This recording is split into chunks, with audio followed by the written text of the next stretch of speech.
The Kingfisher Oilfields development has evolved, reaching some significant milestones after Sinnock Uganda Limited and its joint venture partners signed the final investment decision. Land for the construction of different facilities was acquired and compensation was fully made. Cash and in-kind compensation, like resettlement houses for all families, were built and handed over to the project-affected persons. Construction commenced for different aspects of the project, leading to the development of facilities such as the camps, well pads, the central processing facility, and feeder lines, followed by the delivery of the rigs and installation. Spudding was done in January in transportation, EPC 3-tank erection work, and EPC 4 pipeline trenching.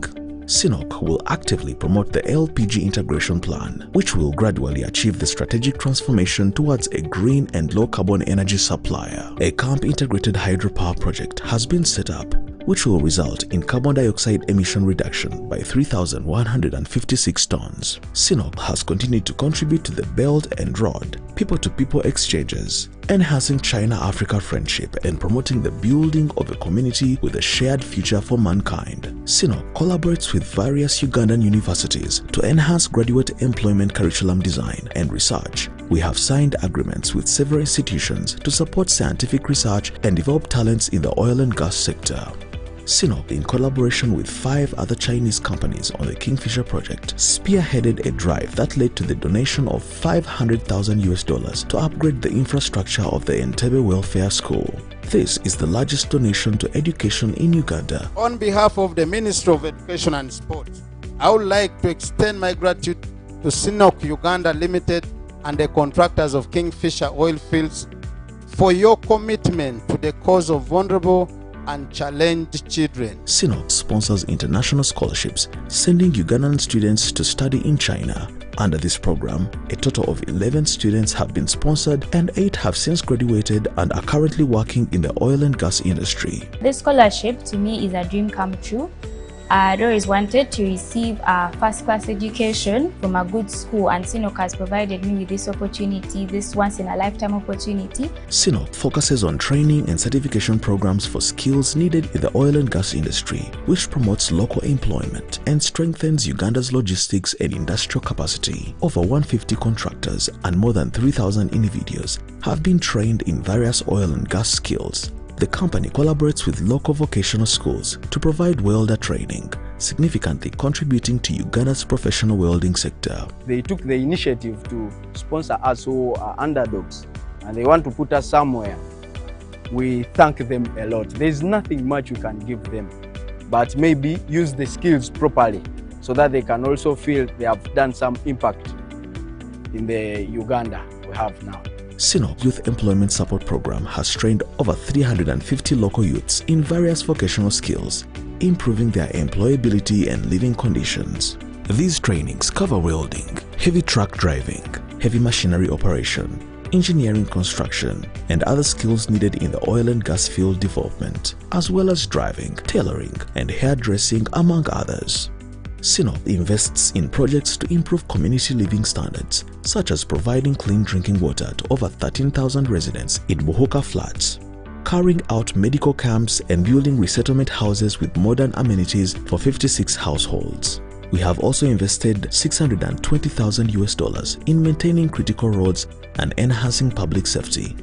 Livelihood restoration programs include donating livestock and teaching scientific breeding methods. We also work closely with the Confucius Institute of Makerere University, supporting events like the Chinese Bridge Competition and the Sound in My Heart Chinese Song Competition. Sinnock also organizes activities to celebrate Chinese culture, such as the Spring Festival. These efforts enrich cultural communication and foster mutual understanding between China and Uganda. Sinnock Uganda Limited is committed to education and capacity building to fulfill its vision of energy for Uganda.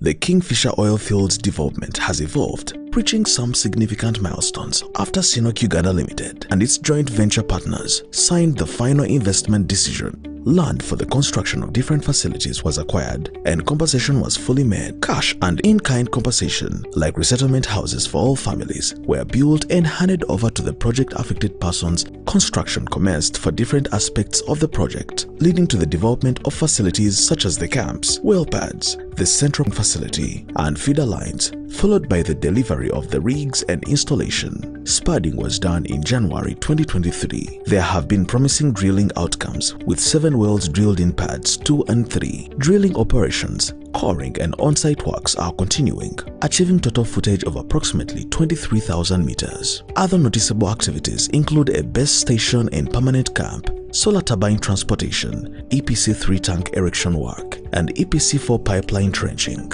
CNOOC will actively promote the LPG integration plan, which will gradually achieve the strategic transformation towards a green and low-carbon energy supplier. A camp integrated hydropower project has been set up, which will result in carbon dioxide emission reduction by 3,156 tons. CNOOC has continued to contribute to the Belt and Road, people-to-people exchanges, enhancing China-Africa friendship and promoting the building of a community with a shared future for mankind. CNOOC collaborates with various Ugandan universities to enhance graduate employment curriculum design and research. We have signed agreements with several institutions to support scientific research and develop talents in the oil and gas sector. CNOOC, in collaboration with 5 other Chinese companies on the Kingfisher project, spearheaded a drive that led to the donation of $500,000 to upgrade the infrastructure of the Entebbe Welfare School. This is the largest donation to education in Uganda. On behalf of the Ministry of Education and Sport, I would like to extend my gratitude to CNOOC Uganda Limited and the contractors of Kingfisher oil fields for your commitment to the cause of vulnerable and challenged children. CNOOC sponsors international scholarships, sending Ugandan students to study in China. Under this program, a total of 11 students have been sponsored and 8 have since graduated and are currently working in the oil and gas industry. This scholarship to me is a dream come true. I'd always wanted to receive a first-class education from a good school, and CNOOC has provided me with this opportunity, this once-in-a-lifetime opportunity. CNOOC focuses on training and certification programs for skills needed in the oil and gas industry, which promotes local employment and strengthens Uganda's logistics and industrial capacity. Over 150 contractors and more than 3,000 individuals have been trained in various oil and gas skills. The company collaborates with local vocational schools to provide welder training, significantly contributing to Uganda's professional welding sector. They took the initiative to sponsor us who are underdogs, and they want to put us somewhere. We thank them a lot. There's nothing much we can give them, but maybe use the skills properly so that they can also feel they have done some impact in the Uganda we have now. CNOOC Youth Employment Support Program has trained over 350 local youths in various vocational skills, improving their employability and living conditions. These trainings cover welding, heavy truck driving, heavy machinery operation, engineering construction, and other skills needed in the oil and gas field development, as well as driving, tailoring, and hairdressing, among others. CNOOC invests in projects to improve community living standards, such as providing clean drinking water to over 13,000 residents in Buhuka flats, carrying out medical camps and building resettlement houses with modern amenities for 56 households. We have also invested $620,000 in maintaining critical roads and enhancing public safety.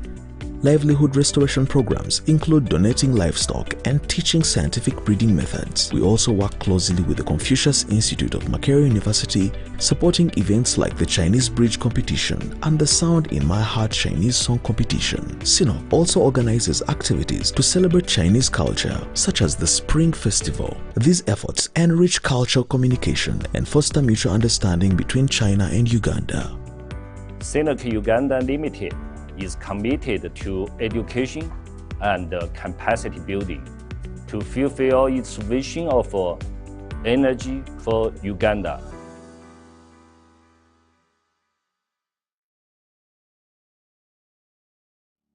The Kingfisher oil fields development has evolved, reaching some significant milestones after CNOOC Uganda Limited and its joint venture partners signed the final investment decision. Land for the construction of different facilities was acquired and compensation was fully made. Cash and in-kind compensation, like resettlement houses for all families, were built and handed over to the project-affected persons. Construction commenced for different aspects of the project, leading to the development of facilities such as the camps, well pads, the central processing facility, and feeder lines, followed by the delivery of the rigs and installation. Spudding was done in January 2023. There have been promising drilling outcomes, with 7 wells drilled in pads 2 and 3. Drilling operations, coring and on-site works are continuing, achieving total footage of approximately 23,000 meters. Other noticeable activities include a base station and permanent camp, solar turbine transportation, EPC 3 tank erection work, and EPC 4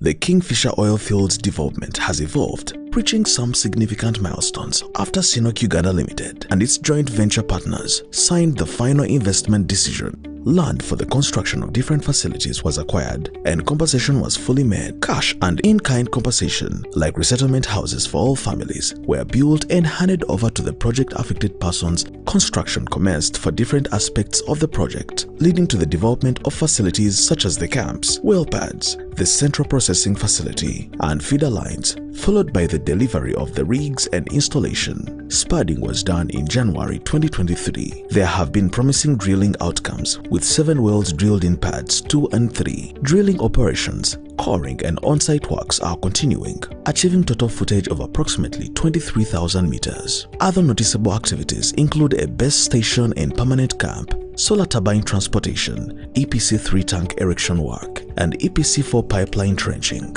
Sinok will actively promote the LPG integration plan, which will gradually achieve the strategic transformation towards a green and low-carbon energy supplier. A camp integrated hydropower project has been set up, which will result in carbon dioxide emission reduction by 3,156 tons. Sinok has continued to contribute to the Belt and Road, people-to-people exchanges, enhancing China-Africa friendship and promoting the building of a community with a shared future for mankind. Sinok collaborates with various Ugandan universities to enhance graduate employment curriculum design and research. We have signed agreements with several institutions to support scientific research and develop talents in the oil and gas sector.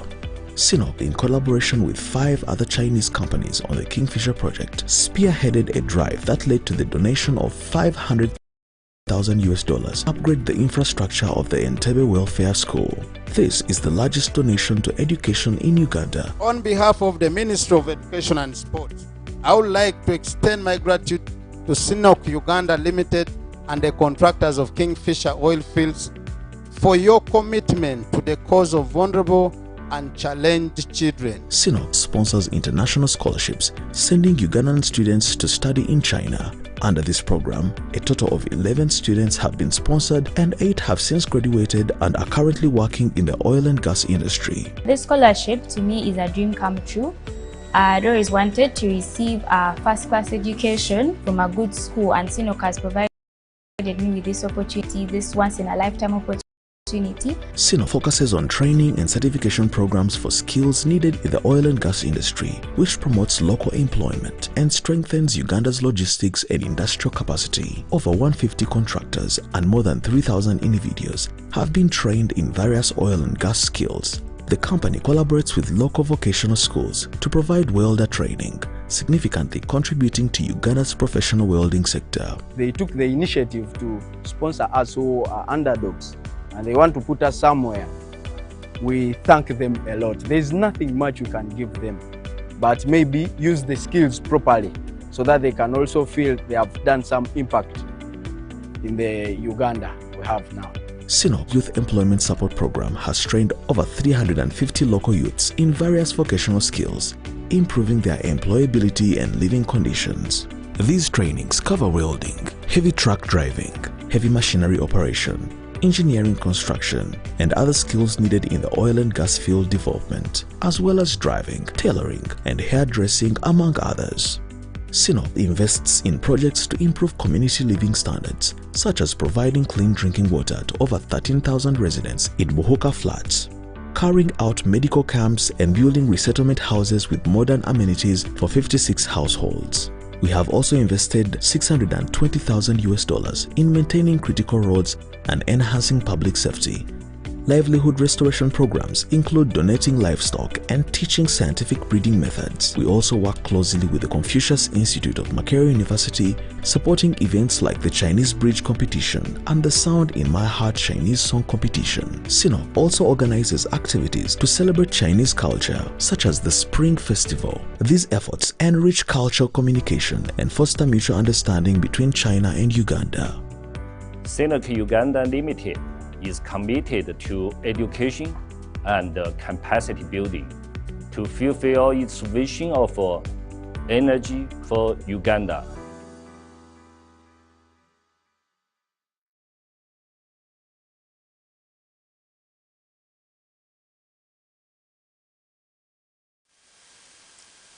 Good morning, ladies and gentlemen. This is day 4 of our engagement. Remember, it is a Thursday, and it is our 4th day of the Sinop Online Enterprise Development Program. I am your host, Michael Weira, and today is our 4th day, as I have already told you.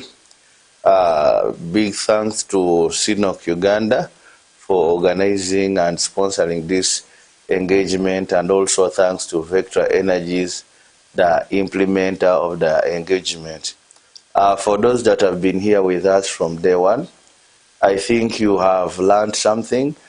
We started our day 1 with Mr. Eric Jumba, the National Content Manager at Sinop Uganda, who was here to launch this engagement, and he told us quite a number of issues and reasons that's why they managed to organize this, the reason that's why they saw it important to sponsor the engagement. And here we are. I think for the past days we have had topics in taxation. We also had topics in branding and marketing and sales. And I think for now, ladies and gentlemen, many of you can operate your businesses. Many of you can grow your businesses. You already know how to market, you already know how to brand, and you already know how to make sales in your business. And when it comes to tax compliance, you already know what to do when it comes to being compliant, filing returns, financial management, to separate personal finances from business finances, and quite a lot that we have really studied about. And yesterday we were studying about marketing techniques. The marketing techniques were very many, and all of them were very important. I hope you learned and picked these lessons. And today, here, we have our guest, Mr. Michael Oleke. Mr. Michael Oleke was not with us last time, but he appeared during the physical engagement that we had in Hoima. And as I told you earlier, even this year, we'll be having a physical engagement in Hoima next Friday. So, ladies and gentlemen, those that will be present, it will be very, very inciting and exciting, because a lot will be learned during that day. So I take this opportunity to welcome Mr. Michael Oleke, who has a very huge package. We've been here trying to contemplate and see whether the time will be enough for us, because the production team has told me we will be having the biggest topics. So we welcome you, Mr. Michael Oleke, for our engagement. You can say good morning to our viewers, and you just take us through, you give us like a highlight of the topics, then we start with our first topic. In this first engagement, first segment, we will have 3 topics, then have our questions at the end of the engagement. Then we will have our second segment where we will also have question and answer. So, Mr. Michael, we welcome you, and you can now engage the audience. Thank you very much, Michael. I'm very happy to be here. My name is Michael Leke, as already communicated. Good morning, viewers.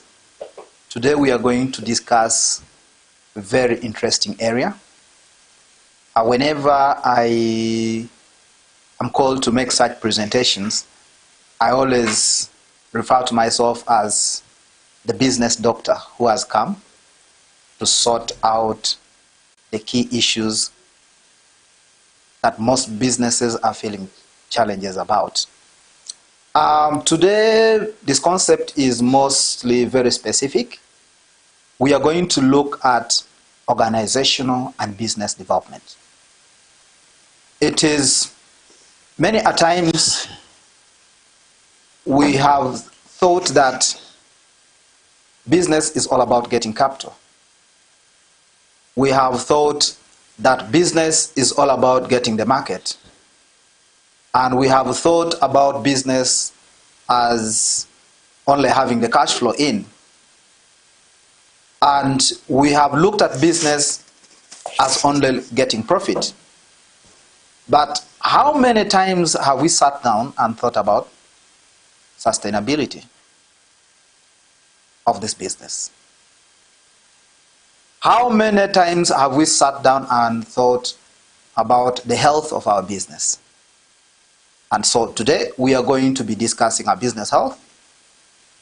And by the time we close this, we should be able to understand what organizational development is.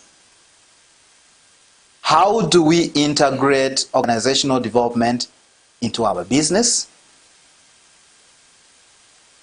How do we even start a business in the first place? And if we start the business, what is it that we need to make sure that our business is healthy and we guard it against other challenges? So, those are some of the things that we are going to be looking at today. And systematically, we should be able to understand how we can keep our business healthy and how we can grow it and how we can be able to succeed. And statistics has shown that almost 70% of businesses that start, they do not see their first birthday. And the reasons behind this is because many times we start businesses and we do not really take into consideration things to do with the health of the business. So, today I want to begin by introducing what organizational development is. It is applications of different techniques to enhance your business growth, sustainability, and effective competition within the market. So, what does organizational development focus? It focuses on your internal alignment and preparations in terms of how you prepare from your product, from your market, from the teams and role allocations, resource allocation, and stakeholder engagements. It is not until you have taken and paid keen attention to some of these things that your business is going to grow. Ask yourself, how many times has a client complained about how you do business? Simple things, timekeeping. Simple things like branding, simple things like communication, simple things like labor turnover. Now, organizational development intends to align this to make sure that all departments within your business are functional. So, the intent of organizational development is to be able to address and ensure, first of all, effectiveness.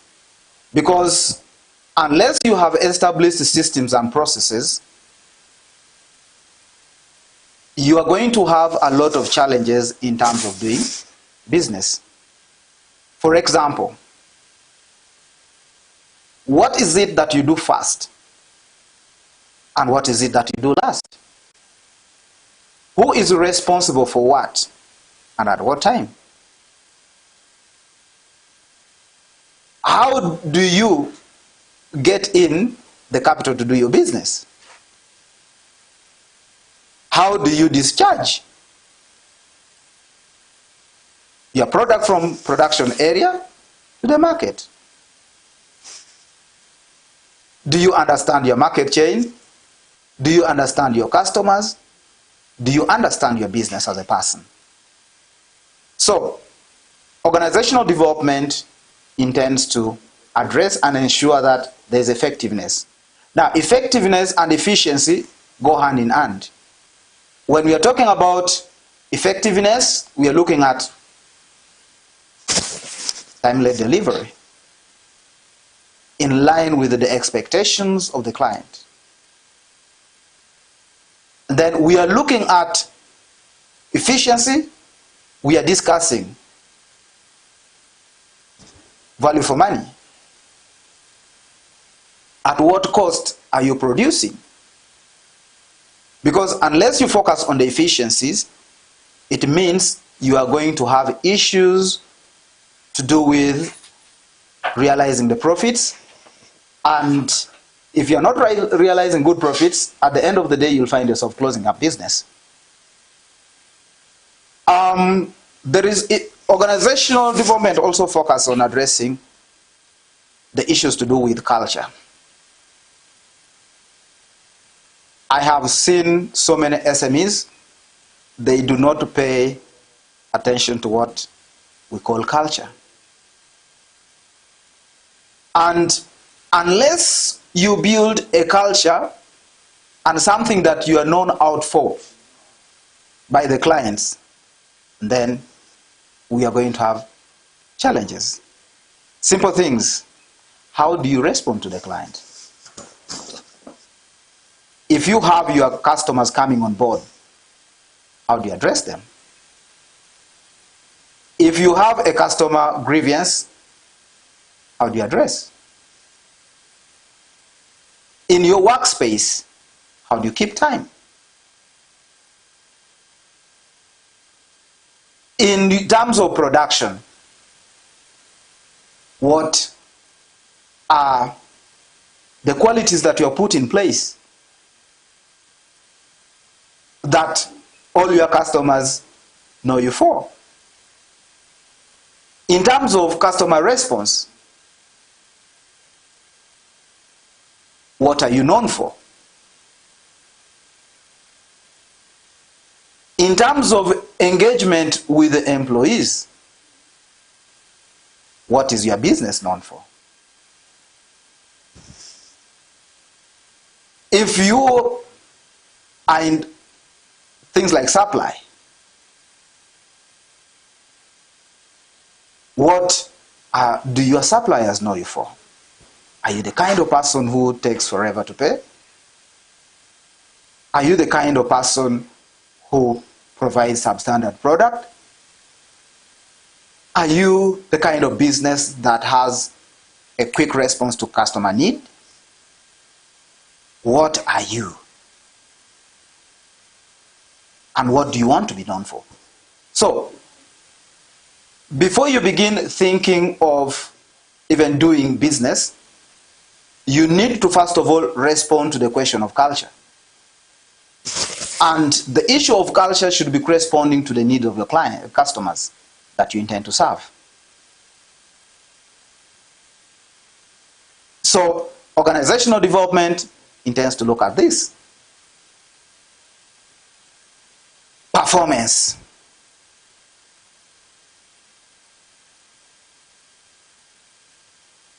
We have seen illustrations where people don't think about performance. And even if you are doing a personal business, it is always very important to look into the aspect of performance. For example, I have my retail shop. What targets have I set for myself? How much do I want to realize, for example, in a month? What do I need to increase in terms of my stock? Do I look at growing from a retail shop to a wholesaler? Am I looking at coming from a wholesaler to a distributor? And the issue is, what time frame have I been able to set for myself to be able to deliver this? But many times we start businesses and we don't have these targets for ourselves.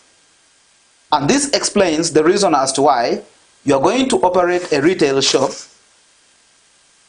for 5 years without seeing any growth. Because you as the business owner, you have also not been able to set standards for yourself. So, it is important that you focus on performance as a business owner to create an opportunity to grow. If you wake up in the morning and you come and sit in your business, what's your target? Are you going to wait for customers in? Are you going to reach out for customers? It is challenging if we ask ourselves, especially us who are in SMEs, that can you show me your daily work plan in terms of what you are going to be doing in your business? You will be surprised. So it means that in terms of our business response, we use impulse to respond to our business needs. So sometimes in that aspect, development and growth becomes coincidental. And if they explain to you that 70% of the businesses collapse and don't see their first birthday, this explains. Because we do not focus performance in our personal business, and also even giving ourselves tasks as business owners to grow the business. We also need to focus on the people we employ on the business. Are they giving value for money? So, as a business, you need to have very clear performance measurement metrics that aligns with the business financing and the monies that the business is making. Many times we go and use the market value to determine the costing and what we need to pay the people we engage on the business, without considering the performance of these people in terms of what is their financial contribution into the business survival. So, organizational development intends to focus this. Leadership and development. Everything you talk about business stands on leadership. Do we have proper leadership in your business? You as a business owner, are you providing proper leadership? Or you started the business because you have a feeling that in this area there's money in it. But it is not until you offer proper leadership to steer the business, you are always going to have the businesses collapse. You are going to have businesses make losses. So leadership is very critical in terms of business growth and development. This explains why you are going to start business at the same time within the same enterprise, but one business is going to succeed and the other won't. If you do your assessment, you realize that leadership has greatly contributed into this. So, the area we are discussing today, we are also going to focus on what leadership styles do we need to be able to contribute to the success of our business. Change management.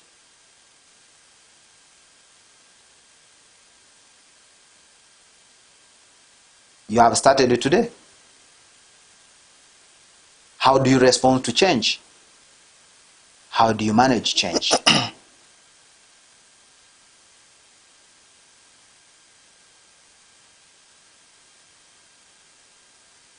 Many a times we start business and the next day we are transitioning into another thing different. And before you know it, as a business, you actually have nothing we call a niche. Today, a customer has come. You have presented to yourself that you're a dealer in honey. The next day they're going to come, you're already not in honey. You are now selling, for example, millet flour or produce. Before time comes, you realize the next time you are into now clothes.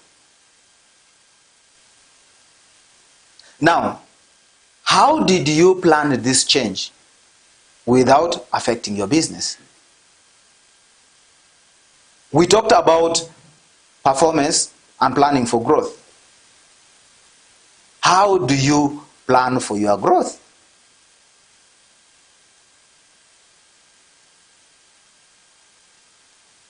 The challenges that most businesses are facing is that they do not plan for change. You wake up one morning, a loan officer from a particular bank has come, discussed with you availability of money and your eligibility. You pick money and inject in the business. Did you plan that growth? Did you plan how to manage an operational capital more than what you have been operating on? You have increased your stock. What is your strategy to make sure that you sell beyond what you have been selling? Because if you are operating on a stock value of maybe 5 million, now you have a stock value of maybe 30 million. How are you going to push at that? Have you planned for change? So, we need to be able to plan for our change in our business. It's not a matter of waking up one morning and before you are there.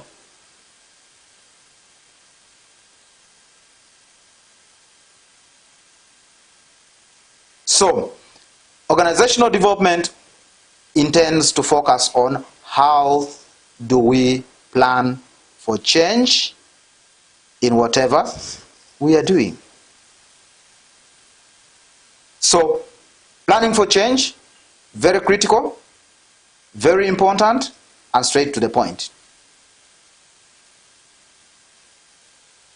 Yes, let's dive into the real gist of the matter. How do you start a business? This is a question when you ask people. Many people are going to tell you a lot of stories. But how do you start a business? Before you think of starting a business,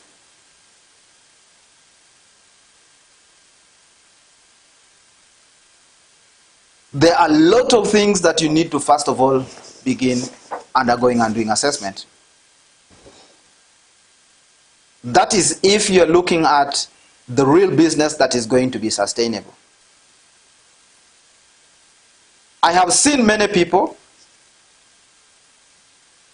they just move around and they see somebody is making maybe profit in a particular business area and then say, I also want to open like that one. There is money in this area. There was a time in the early 2000s, I think, and everybody was thinking about saloon business, especially most people wanted to do SMEs. Saloon. Everybody was there. But over time, you would realize that people walk in and run out. In relation to that now, the current business trend that most people are focusing on, people are looking at baking.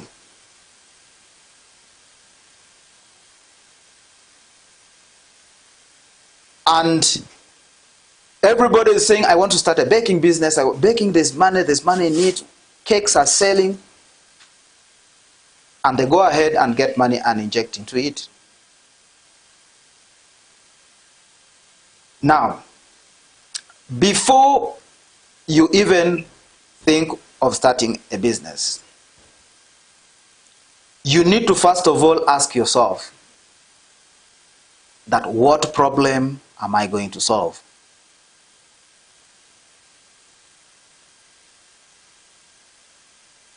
Business is a problem-solving tool.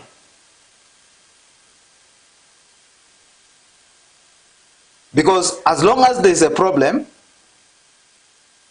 and the business is addressing that problem, automatically you have the money at hand. You are thinking of starting up, for example, a salon in a particular area. The question is there a need for salon in that area?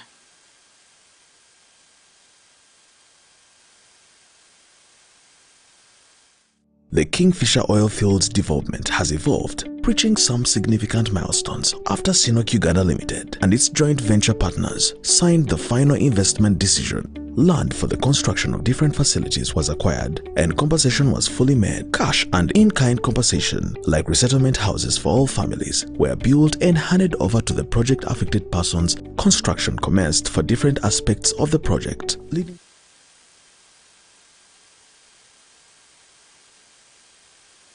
So, there are certain things that you need to ask yourself. That, am I addressing the need of the people in that particular area? First thing to think about.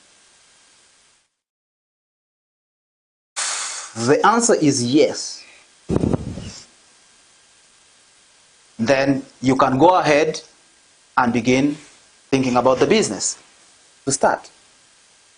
Now, if you have been able to answer that first question, we go into the second component of now doing what we call a business diagnosis and a feasibility study. And this is a culture that most of us have not yet embraced. If I asked all of us on this forum that the business that I'm doing right now, did I do a feasibility study or a business analysis of it?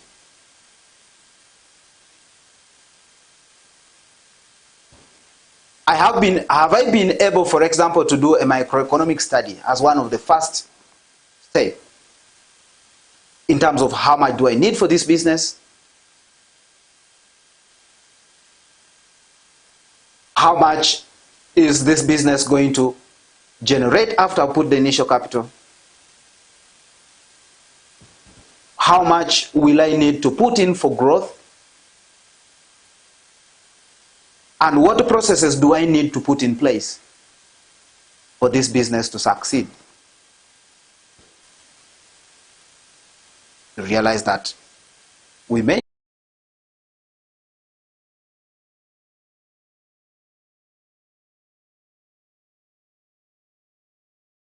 actually imperative that you have an understanding of some of these elements before you even think of doing anything.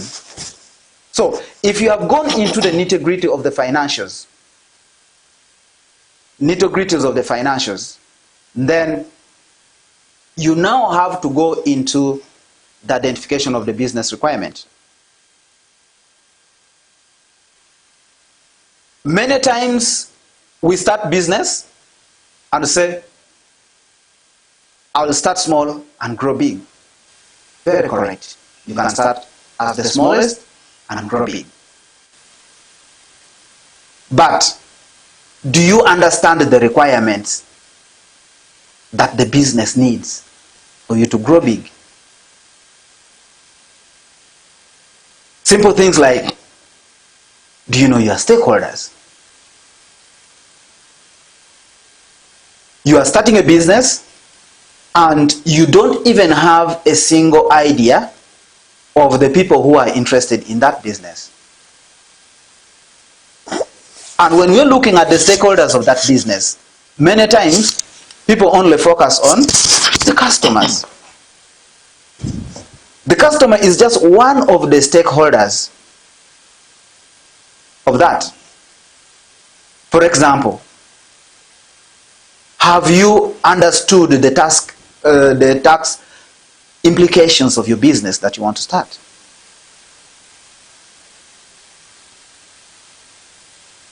Have you understood the requirements in terms of the environment where you want to establish this business?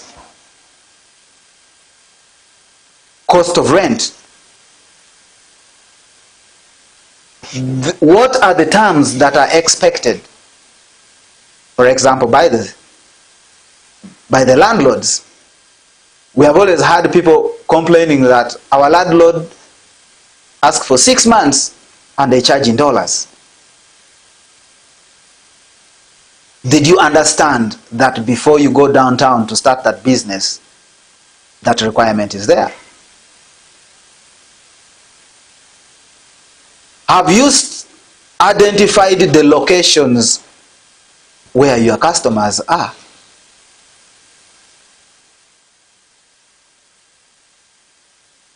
Have you even identified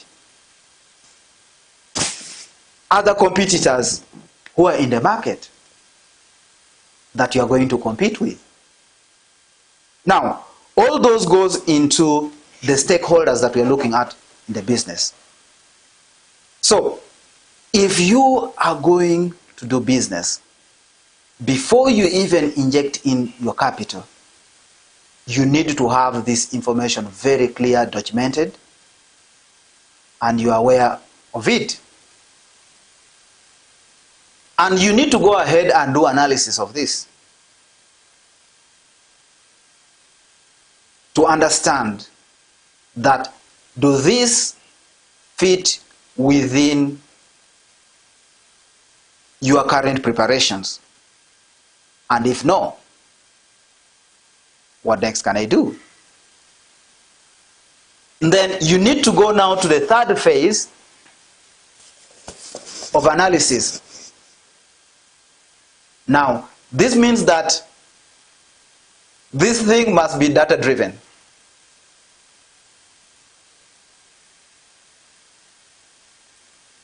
For example, you have known that you need rent, or what you call a business location. You now need to begin discussing and assessing, what does it need? Which location is suitable for my business? How much is rent there? How long can I can I be able to afford? What is my expected time to break even if I'm in that location? How am I going to get my customers? These are the things that you need to discuss and analyze and come out with answers. The next one, you are thinking of, yes, I'm going to be trading, for example, in clothes. You need to break it down that, one, where am I going to get these clothes from? Who are my competitors? What rates are they selling? Other suppliers, what are their rates? And how do I set my rates to break into the market? What is my strategy? How am I going to engage with my suppliers? And where am I going to get the residual money to put in this? So, after you have answered the first question of is there a need, you have identified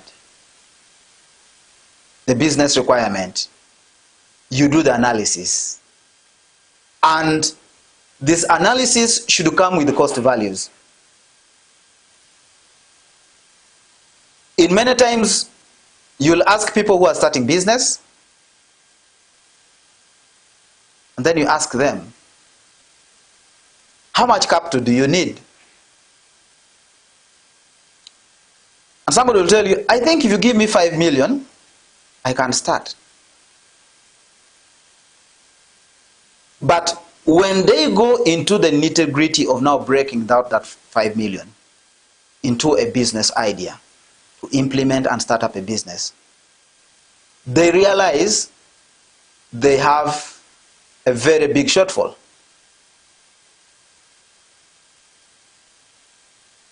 Why? Because their decision of the business need is not data driven. So, analysis of the business need is very critical to answer and ensure that you start up a sustainable business. After the analysis, you go to the fourth stage.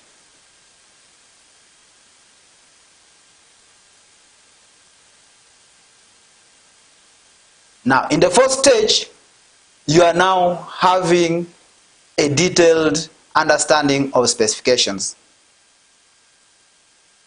Okay? You now scrutinizing all the requirements of the business. You know, I need A, B, C, D, E, F, G for my business. It's at this stage now you begin putting priority lists. Are you, for example, you know you need rent, you need stock, you need branding, you need marketing, you need maybe furniture, you need transport, you need insurance, you need all that. Now, it's at this first stage that you begin to look through and you come up with a priority list. Meaning that you are looking at the critical path. for your business to start or to grow? What is it that if I don't have, this business cannot start? For example, you have listed rent, but the finance you have right now,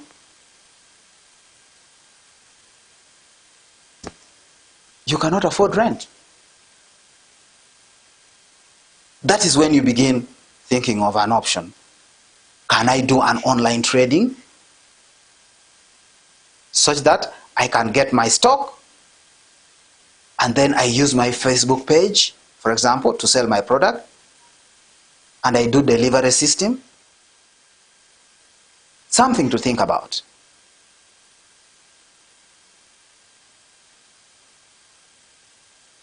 Can I pay rent? And then I begin struggling to look for capital. Something to think about. So at the fourth stage, you need to come up with your priority list of what you need. And if you have come up with the priority list, it guides you in terms of resource allocation, and you are not going to have challenges because if you get your priorities right. Many times we go in the rush to get the business assets,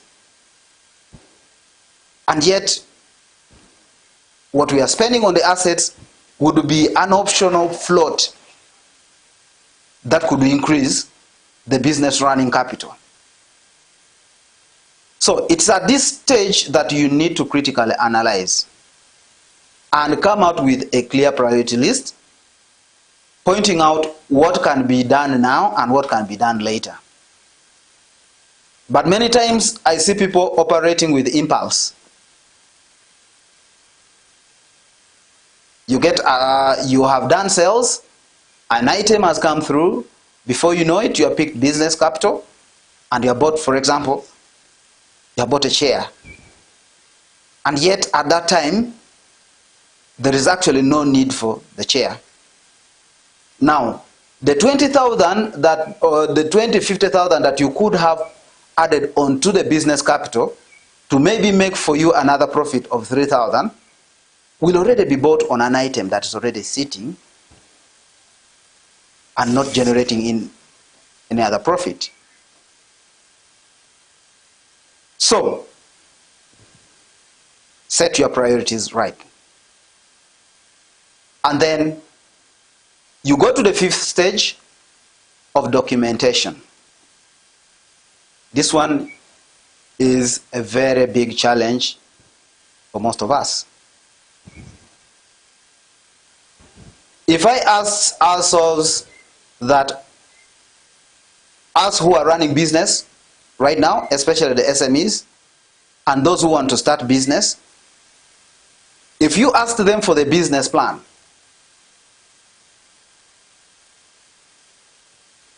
I think out of 100 we may get a 2% response in line with this. 2%. Meaning that we start business without any guidance.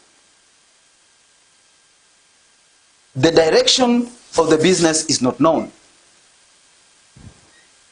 We go with the flow.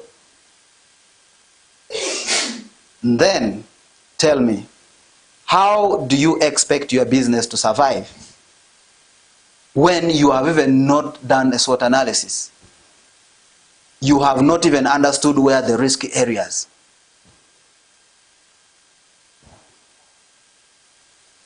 You have not planned for your risk mitigations. You do not even understand your growth stages.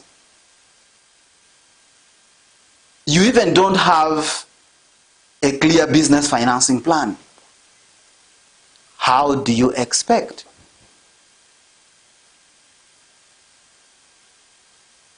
So, after doing all the other analysis, before you now think of how you are going to get into business, you need to have a guiding document, and that's what we refer to as a business plan, that will guide your business in terms of how you're going to implement it.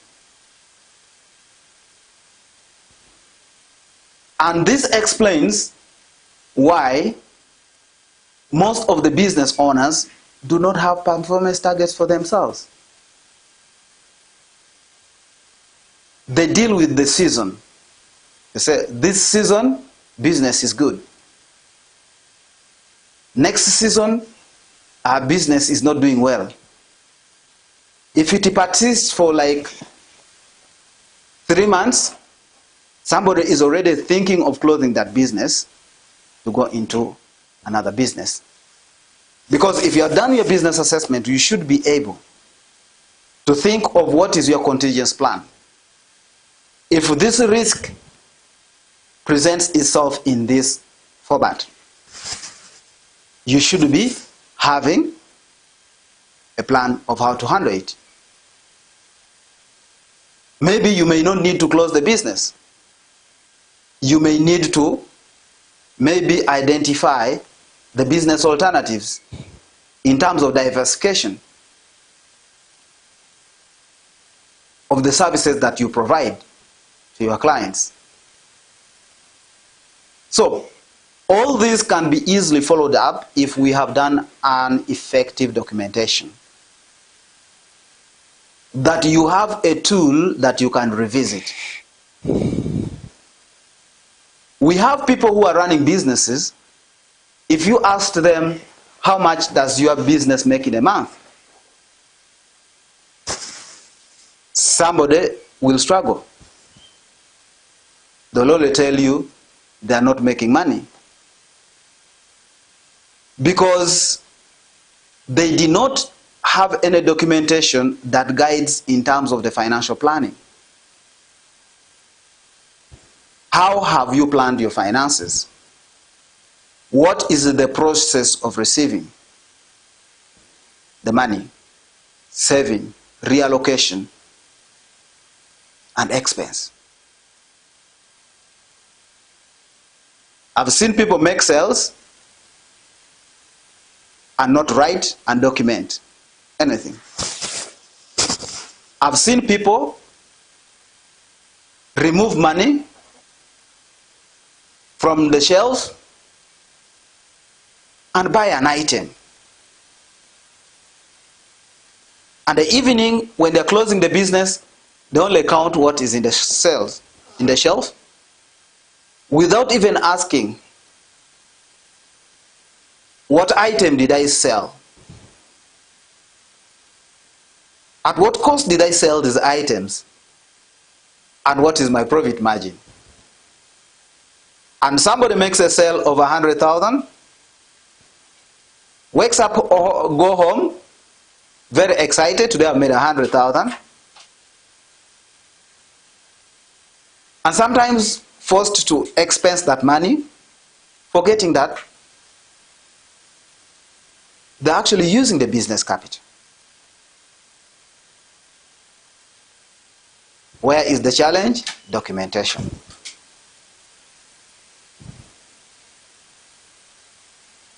After documentation, you need to go back to the sixth stage, and you analyze and validate and check and begin to track the business requirements. You need a tracker. For example, I have bought an ice cream making machine. I have to have a tracker that how many ice creams am I producing in a day. It gives you a projection of how much you are selling in a day. And then it gives you an explanation in terms of return on investment. You have bought that machine at 4 million shillings. With the current production, how long will it take you to recover that money based on the production that the item is producing. But many of us have a lot of items in our businesses. If we ask to analyze what is the relationship of that item with the money coming in, sometimes we are going to get challenges to respond to this. Why? Because we bought the item and we do not clearly understand how this item fits within the business. And this is something that we should be able to work on.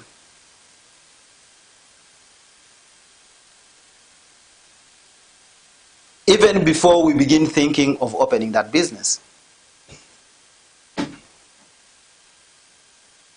We also need to be able to look at the 7th step, and that is change management. I earlier hinted on that many times we do not plan for change. That is why an incident like COVID is going to drop in, and in 1 month you are out of business.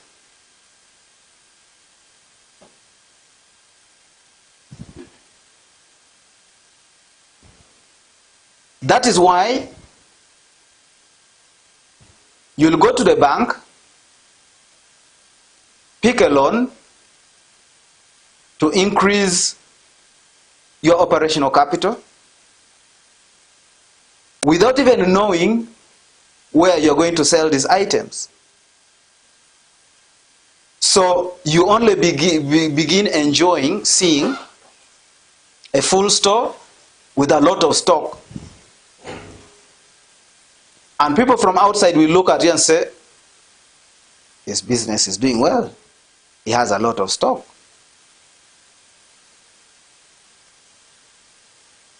But what is your sales turnaround time compared to prior?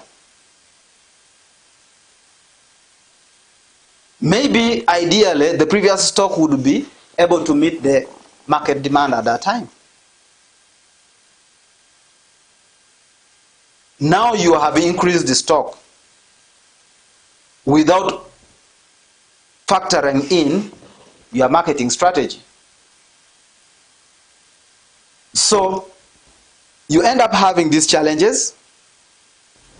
You feel there's no market, business is not moving, you are struggling.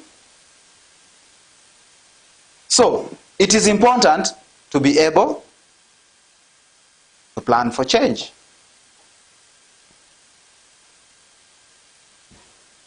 Then I want us to look into another dimension of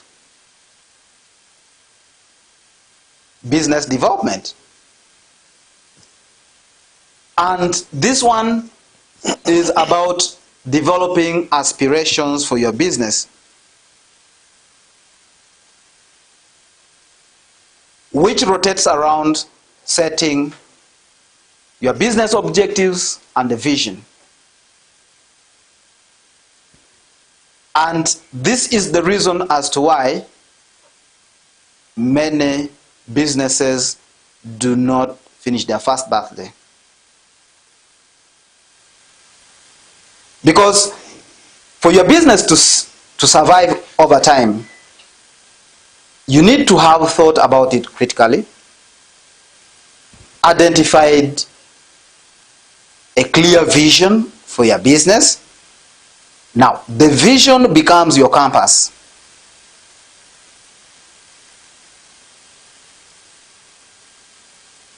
If you, for example, if you enter into a plane, you'll realize that the plane is very big. But what guides the direction of that plane, and the pilot cannot even ignore it, is a very small thing called a compass.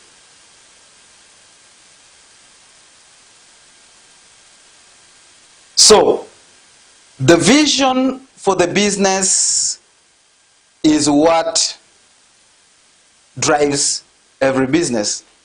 It's like a compass. It gives you the direction.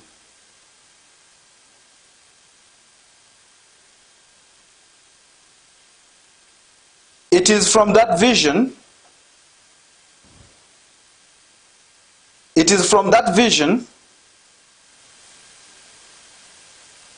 that you are going to come up with the objectives.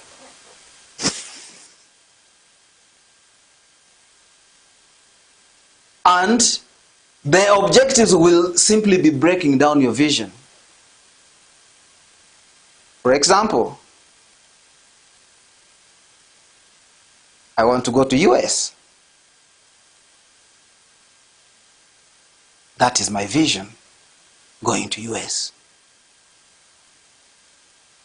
Now I need to come up with my objectives. The first objective is, for me to travel, I need to have a travel document. That would be your first objectives. To go and work on a passport.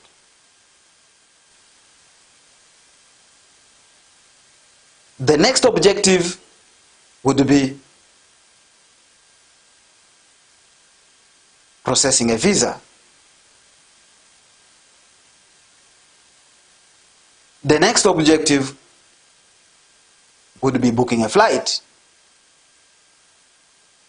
And the next objective could be mobilizing funds for maybe upkeep funds, the other side. So, the vision guides what you need to do. And it's not until you have this vision well laid out, you actually still not know what to do. That is why you are going to come and open up your shop or open up your business, sit in it, and you struggle to even get customers. Because this is not driven. The vision supports in the establishment of your mission, the values and priorities. As a person who is doing business right now, if I asked you, what do you stand for as a business?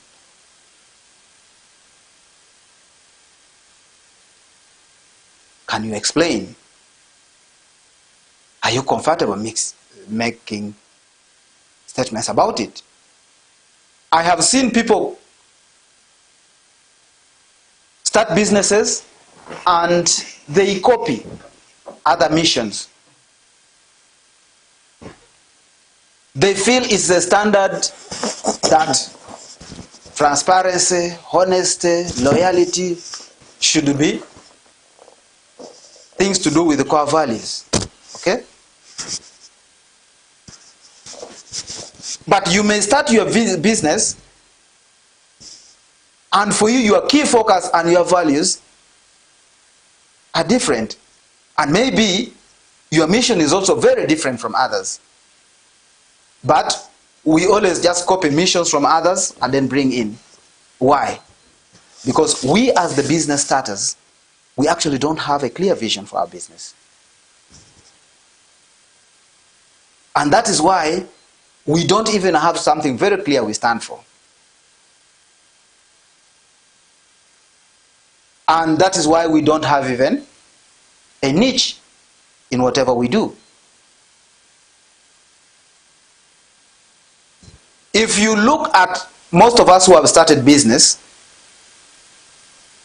you'll realize that when we are marketing our services online, we put in a lot of services. You say, I do this, I do that, I do this, I do that, I do this.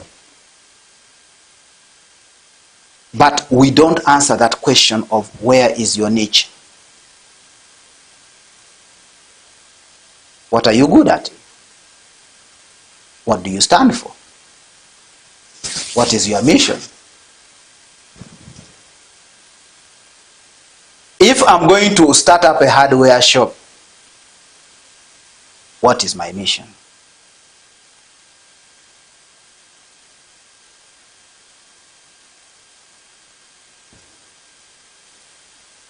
Am I opening because hardware has a lot of profits?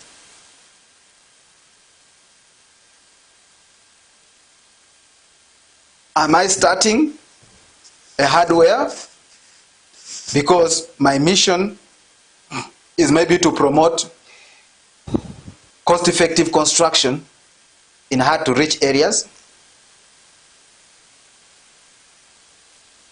What drives me is the question. And many a times we start the business when we are only driven by the profit margin and the money-making part of it. Now, it means that we don't have a clear mission that we are following. And that explains the reason as to why, if the cash flow in the business is struggling, you even lack the resilience to follow. So, for every business, you need to give yourself a clear mission where you're going. You need to develop the values for your business. What is it that you want people to know about you as an organization, as a business? It is not until you develop that you are going to be struggling in doing business.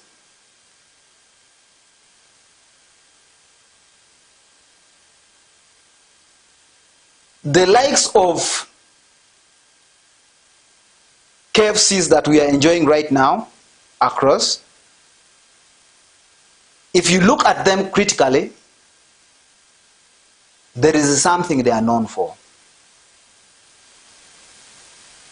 If I asked you about MTN,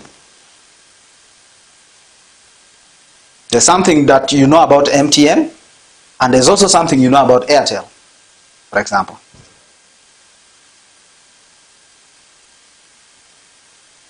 There is something you know about KFC, and then there's also something that you know about Cafe Javas.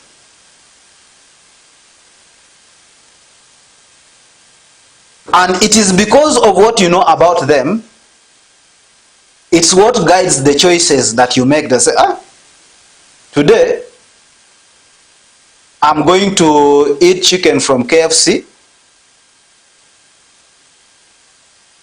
but if I want to eat maybe, for example, Luombo, I can go to Javas. Because there's something very different. There is something maybe very different in the Luombo that Javas prepare compared to what KFC prepares.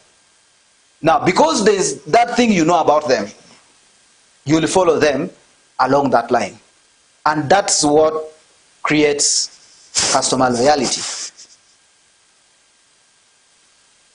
Unless you have what you're known for, forget a word, customer loyalty, in your business vocabulary. You're not going to see them.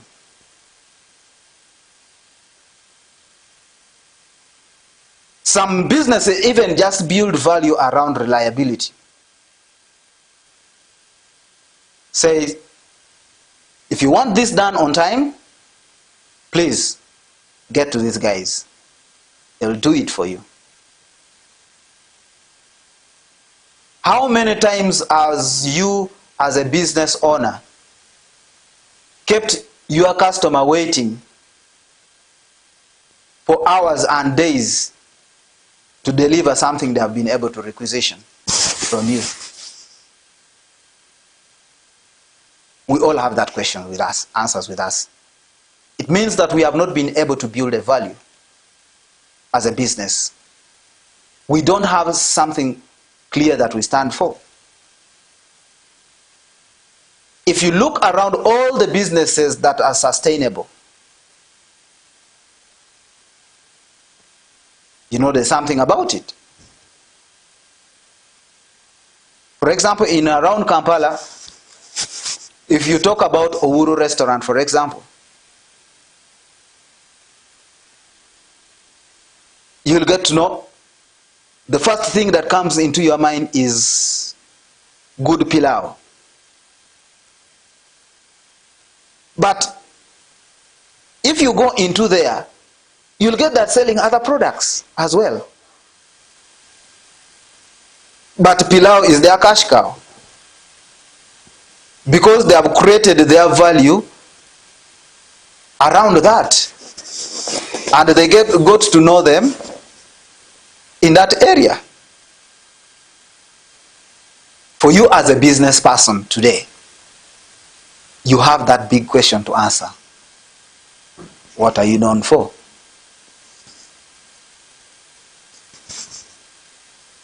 You want money? Yes.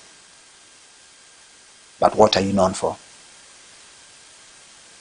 So, as you begin or as you set and you plan to grow your business, you need to come out very clearly with your values and what you stand for in the market out there and what you want your customers to know you for.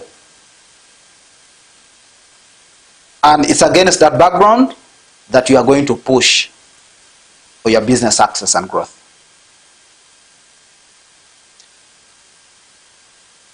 You are looking at making your business big. What are your priorities?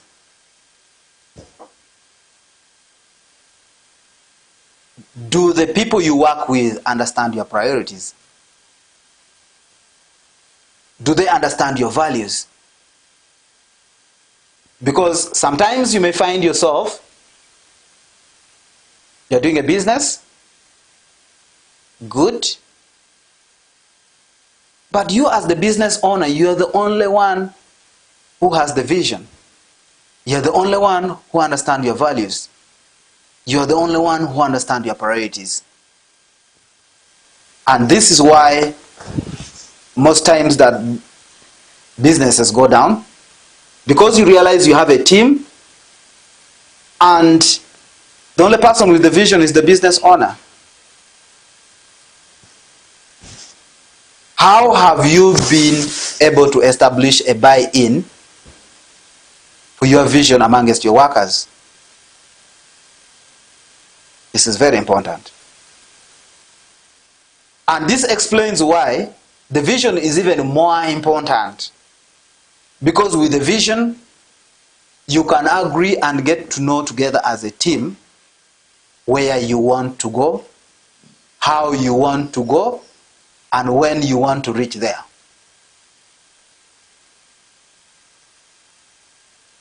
But if we don't do that, then we are going to have a lot of challenges. So, if you intend to create your mission as a business, the key things that you need to ask yourself. First of all, why do we exist? Question to answer.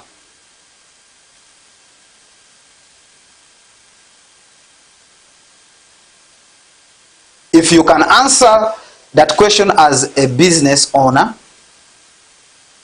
then you're good to go. I know so many companies that are running right now, but if you ask them, the business owners, why they're in business,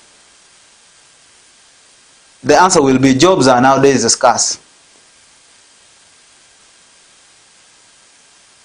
So, unemployment is the reason for the existence of that business, but the business itself does not understand why it exists.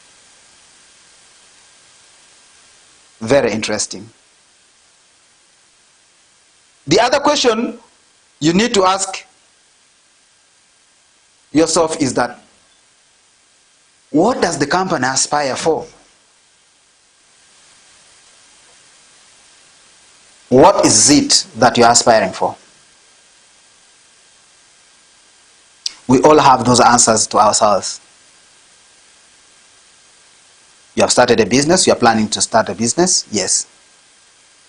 What are you what is that business aspiring for?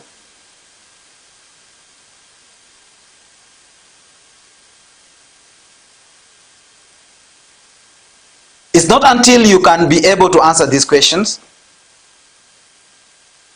your business is going to remain in the same stage forever. People are going to come behind you, pass, and move. And for you, you still be insisting on the same thing because there's nothing you are aspiring for. Therefore, there's no drive. You're only living for what you can eat today. Then you need to ask the questions. Who are my key stakeholders?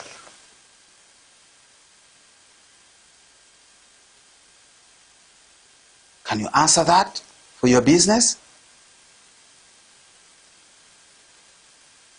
You hear people saying customers are lost.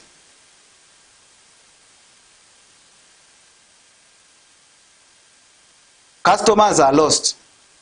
But the question is, customers are lost, but where are they? Because you did not put into consideration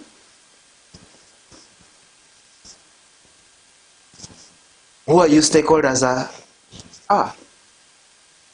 And then you have known your stakeholders. Then what is your promise to them? What are you promising your stakeholders? If it is your customers, what are you promising them? If it is government, what are you promising government? If it is URA, what are you promising them? If it's the local community, what are you promising them? Because what you promise them is what brings them to you. Because you need to be able to promise and be able to deliver.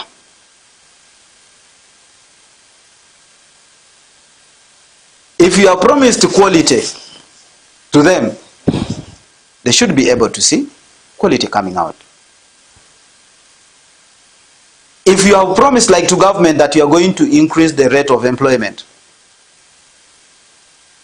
as a business, this should be reflective in terms of the people who are engaged in that business.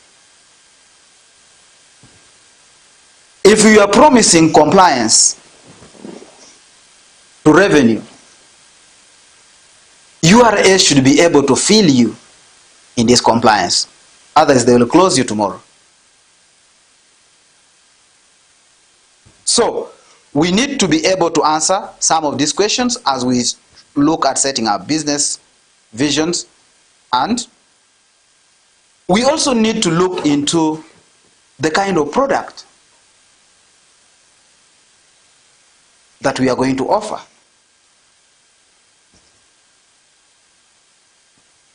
What is it that we are offering?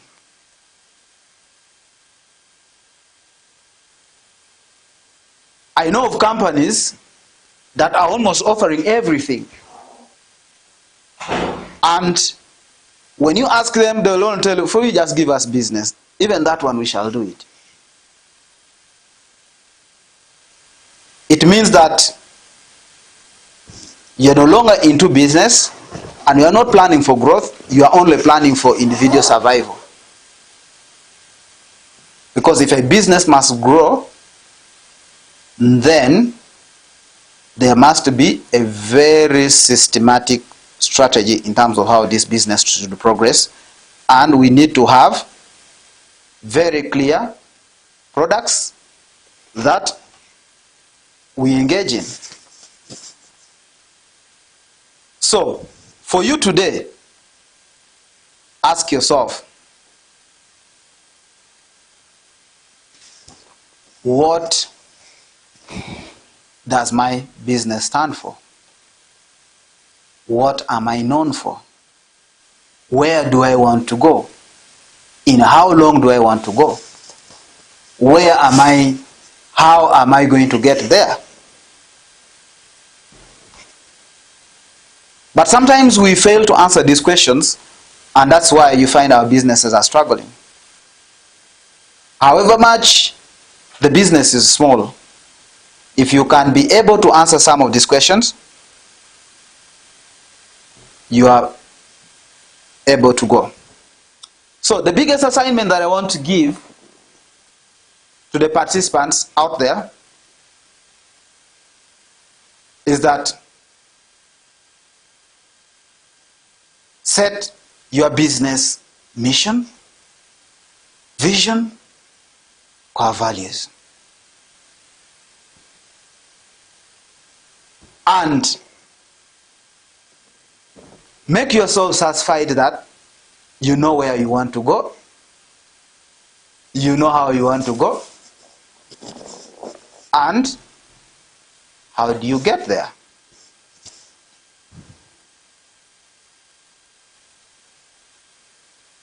And if you can have a honest mission, a honest vision, a honest core value that you are building yourself as a business, let alone going to websites and copying other people's visions and mission. And then that is the beginning of the success of your business. It will have saved you from the element of copy and paste. Because if you copy a vision and a mission, for example, from internet, now that one you will not be speaking your vision. You're speaking of the vision of the person whom you copied and pasted from, of which ideally you also don't have a comprehension of that vision and mission. So that takes us through the first phase. I want us to look into the other phase of business planning and strategic planning. This is where many a times we get the challenges. When we talk about a business plan, the expectation is that it should be something very big and very complex, which is not true. A business plan is simply a documentation of what you intend to do, how you intend to do it, with who you intend to do it with. Simple. And it mostly focuses on being able to write these visions down, to write what you intend to do down. I always tell people that a bad handwriting is far, far better than nothing written at all. Because many times when we trust our memory, we have a lot of distractions along the way that makes us forget. For me, it's like a practice, and I've made it part of me. Even when the year is starting, I get my diary and I write down what are the things that I need to accomplish in the year.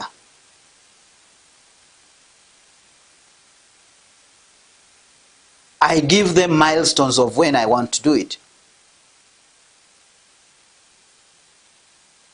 And at the end of every month, I go and revisit.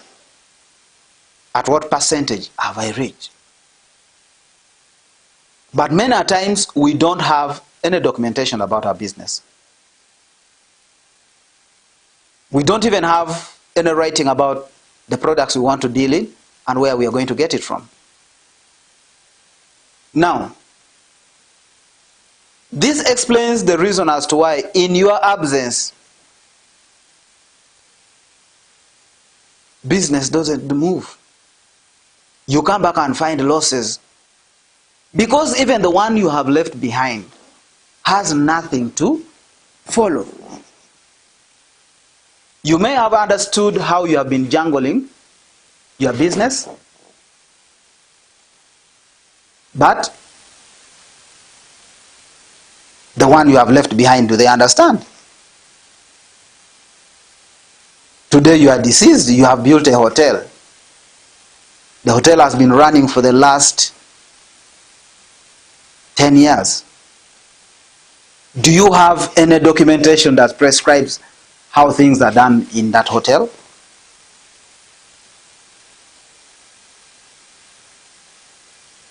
If you left your business today and you are out maybe for 2 months, do you have any documentation that guides whoever maybe probably intends to participate in that business? So, before we begin thinking of even starting the business, can we document our thinking of what has to be done in that business? It serves as a very clear guide in terms of how your business has to grow.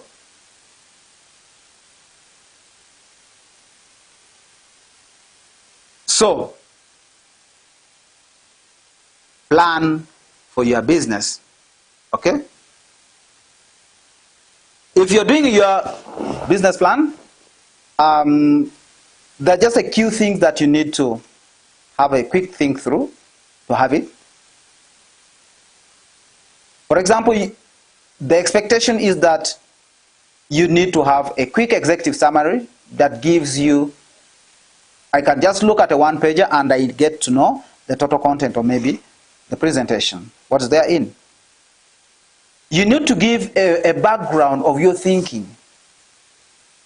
How did you begin to come with that idea? What were you thinking about? Because all of us who start business, there is something that intrigues us. It may be we have seen a need. It may be that we have gotten a motivation from others. It may be it is a passion, and we later go on and translate our passion into business. So we need to be able to focus very well on the background. We also need to be able to have a product description. We need to describe the products that we have.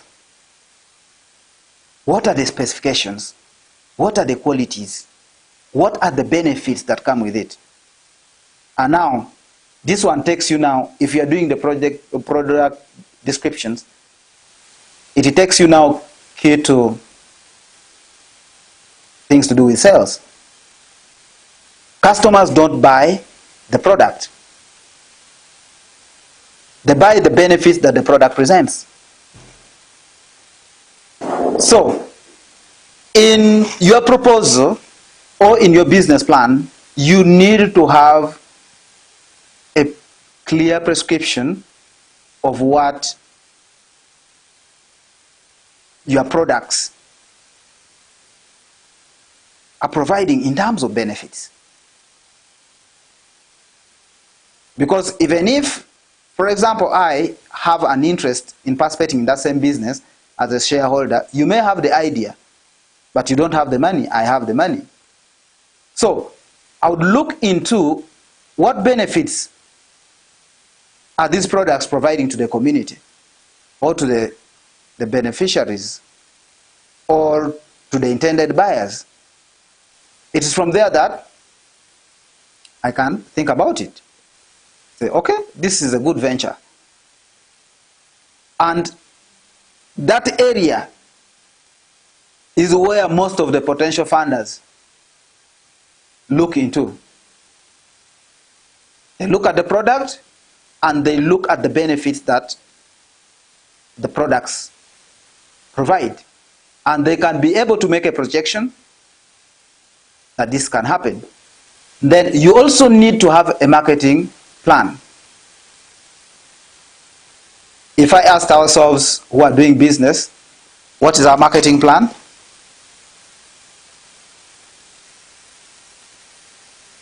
We shall struggle to answer these questions.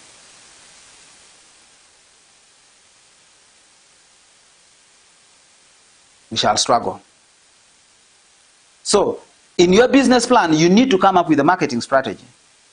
How do I reach my customers and be able to convert the prospects into actual sales? I have seen people who come to do marketing. You find they're stepping in people's offices, just moving around. Today they're here, the next day they are there, and they get fatigued without any results because we did not plan how we are going to do our marketing in the first place. Because now, in a marketing plan, it will clearly identify your customers, the locations where they are, and how you can reach out to them. Are you going to use physical contact? Are you going to use social media?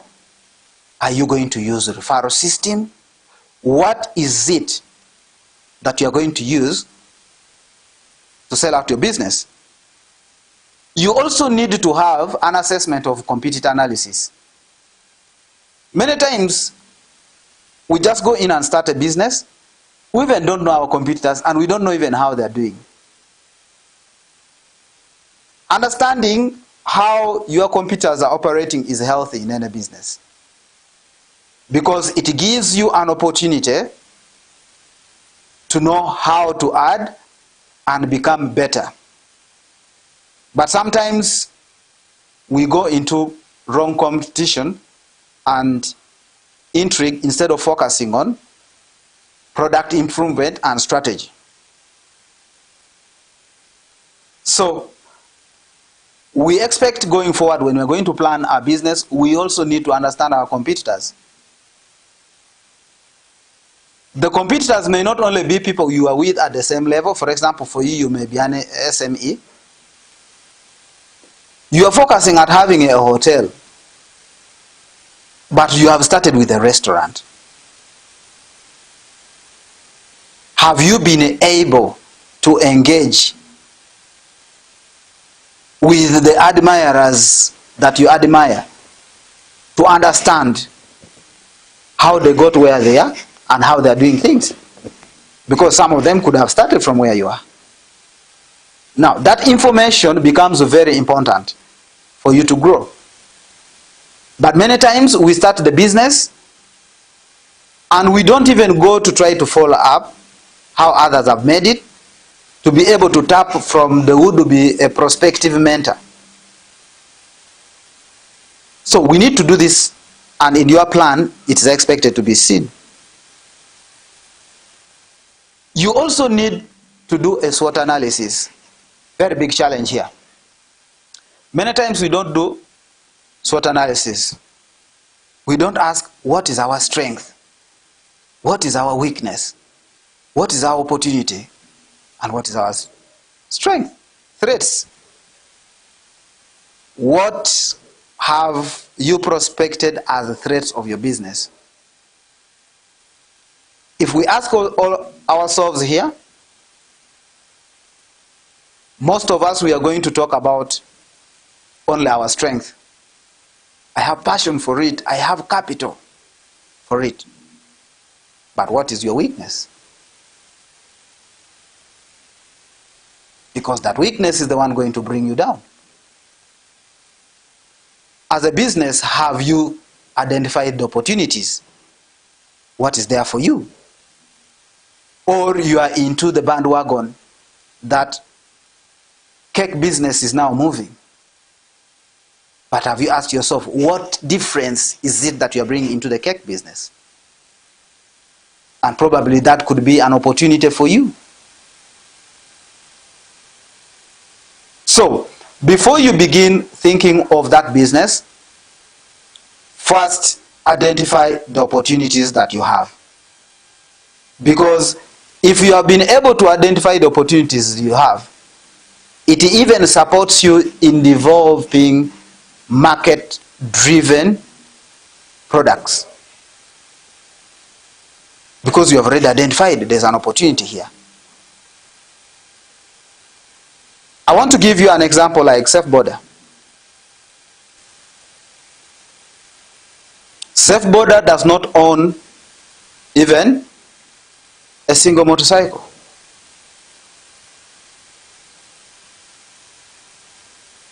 Things like Uber. But they wanted to join the transport business. They realized that people have cars and their transporters, their customers who want to use this transport. But the weakness that is within the transport business is how does the customer meet the transport supplier within time?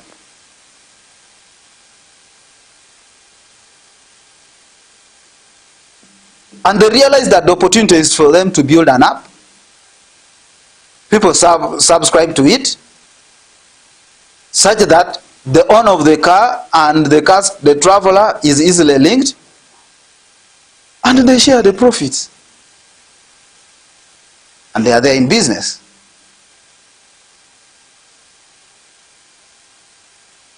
You are thinking of maybe starting an entertainment business. We already have people who are in that area, space, and doing it very well. What opportunity have you identified that is in that line of business that the current competitors are actually not answering to it? Very important thing to ask. So we should be able to have that. And then we also need to have an operational plan. Do you have an operational plan? How many people are you going to employ on the business? What are going to be your cost of operations in terms of daily, weekly, monthly?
activities that we are looking at and projection should be clearly included into this work plan.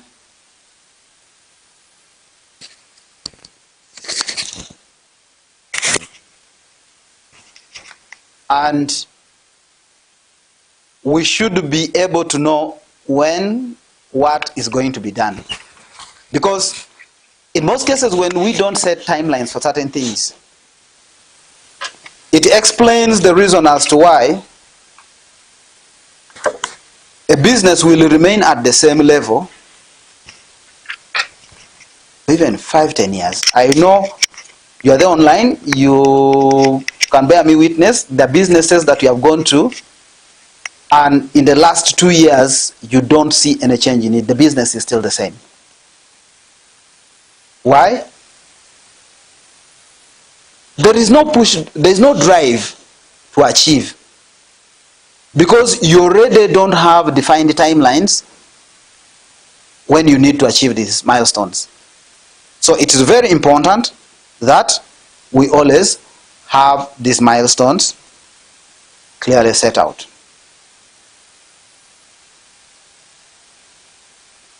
So what we need to do as people in business and intending to grow,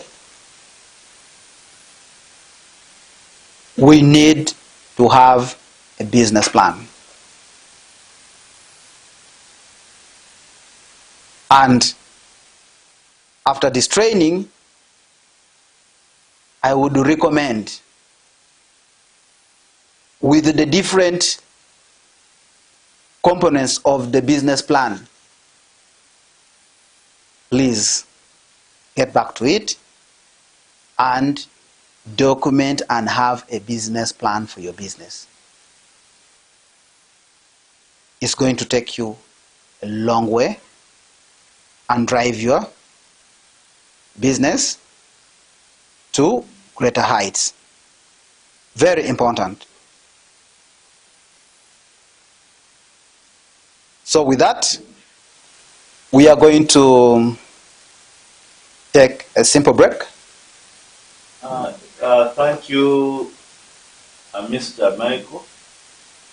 I hope all of you out there are really lecture that we just had, and I think for me, I've picked quite some good number of lessons. Organizational development. I don't really know how you out there, I don't know how you've understood what you have picked, but I think I've got some good insights, and I hope at the end of the engagement I'll be able to tell you what I have picked. But I have a few questions here from some people who really want some clarifications. I think I can ask like 2 questions to answer them at once. Someone here,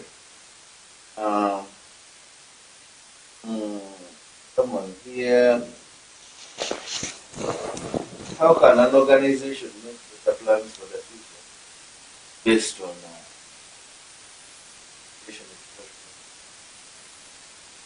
then another question here, can good leadership help an organization grow? And how are team members important? Like what can team members do to support each other, move the organization forward? Okay. Thank you very much. When you're looking at organizational development and how you can use organizational development to look at the long-term future of the organization to grow, I hinted on that the main focus that guides any business or an organization into its future and longevity is the vision.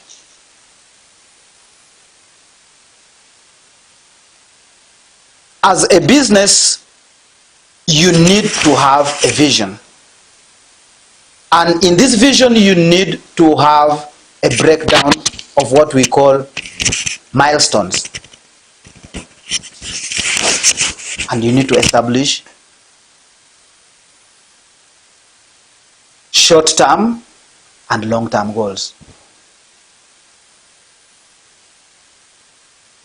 You need to answer questions like, what do we want to be as an organization in 5 years? What do we need to be in 10 years? What do we need to be in 20 years? And what is our succession plan? Okay? So, if you want growth, first of all, be able to set your vision and have very clear mission. And set timelines and stages in which you want to reach this. And that is why, as a business, apart from the business plan, you need to have what we call a strategic plan. A strategic plan is a guide to achieving your long-term vision. Okay? For example, I have started small, but I want to be the global paint distributor in the next 20 years, for example. The question is, how do I get there? Now, it is the strategic plan that guides you in terms of what you are going to be doing in the first year, second year, third year, fourth year, fifth year, until you reach there. But the challenge is, most of the business we start, we don't have a business plan, and neither do we also have a strategic plan. So, you first need to have your vision very clearly, and you need to have a well-defined strategic plan that should be able to guide how you are going to progress into your future growth. And then there is a question about leadership. Leadership is everything as far as business development and growth is concerned.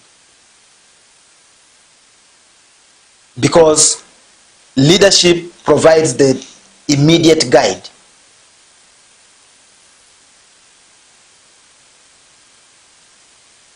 I always tell people that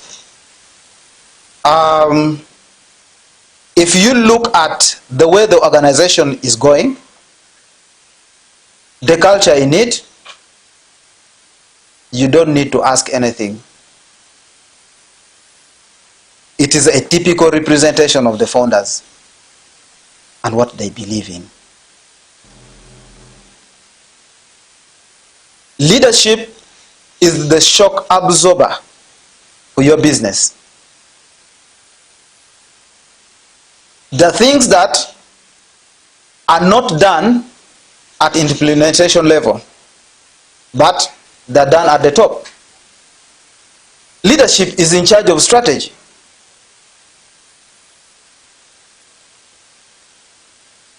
If you see how KFC is operating, it's a strategy that was developed by the leadership.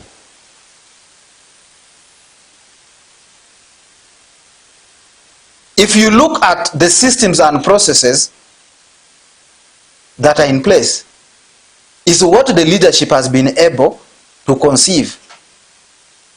And now implementation is operating at the ground level. So for any business to succeed, there must be dedicated, committed, and critical thinkers as leaders managing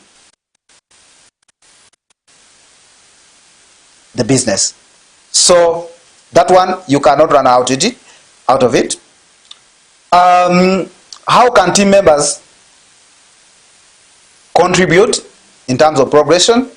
Yes, It's actually the next thing that we are going to look at.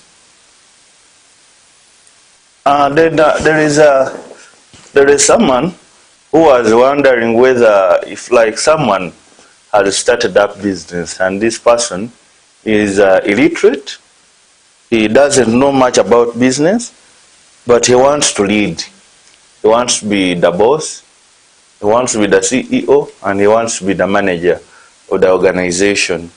Is it like advisable for someone of that kind? Do you think that kind of a person can really help the organization develop and grow?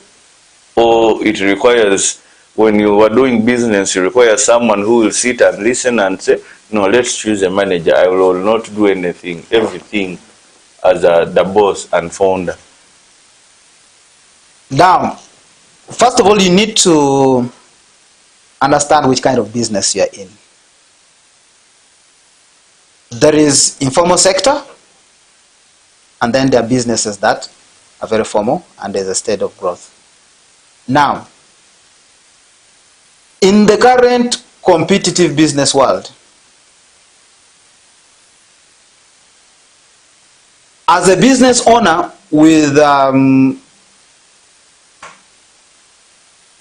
who has some level of illiteracy, I wouldn't want to use that word because I know that learning and being educated varies. We have so many Chinese here who don't speak English, but they really learned. We have so many people who have not been to school, but they have been mentored into business, and actually they're very good business people. And there are instances when you want to go into corporate business, and there should be that person who is the image of the organization, is the one they present. Now, as a business owner who could be having challenges in terms of corporate engagement to be able to drive the business ahead, the recommended approach is that you need to come up with a clear organizational structure that has a provision for the board. Okay? So you may be the business owner and you put somebody different to stand in as the face of the organization. You will be at the background, but still doing operations.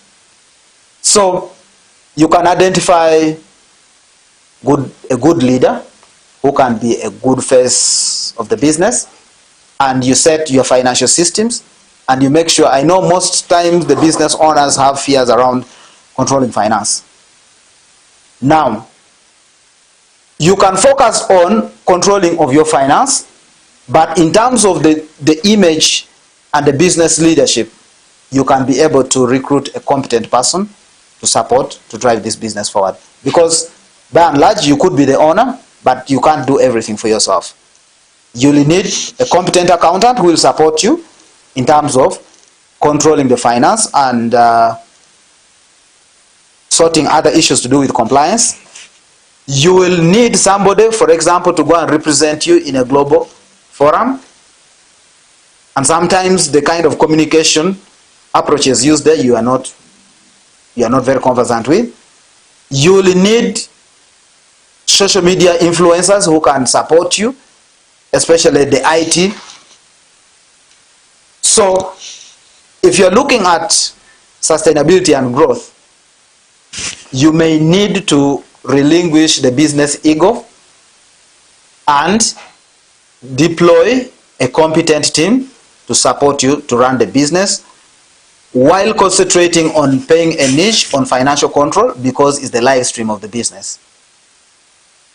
That is the best that somebody who feels they have challenges, especially with the numeracy in terms of numbers and counting. Interestingly, the people whom they call illiterate, they're very conversant with the numbers, especially when it comes to money. So they can be able to manage it unless it comes to very complex areas. But there are also those who have very good business ideas, but they have challenges with counting money. I have a friend, they always make fun of him. For him, he's illiterate. he deals in produce, but every time his produce business is always collapsing, and he keeps going to borrow.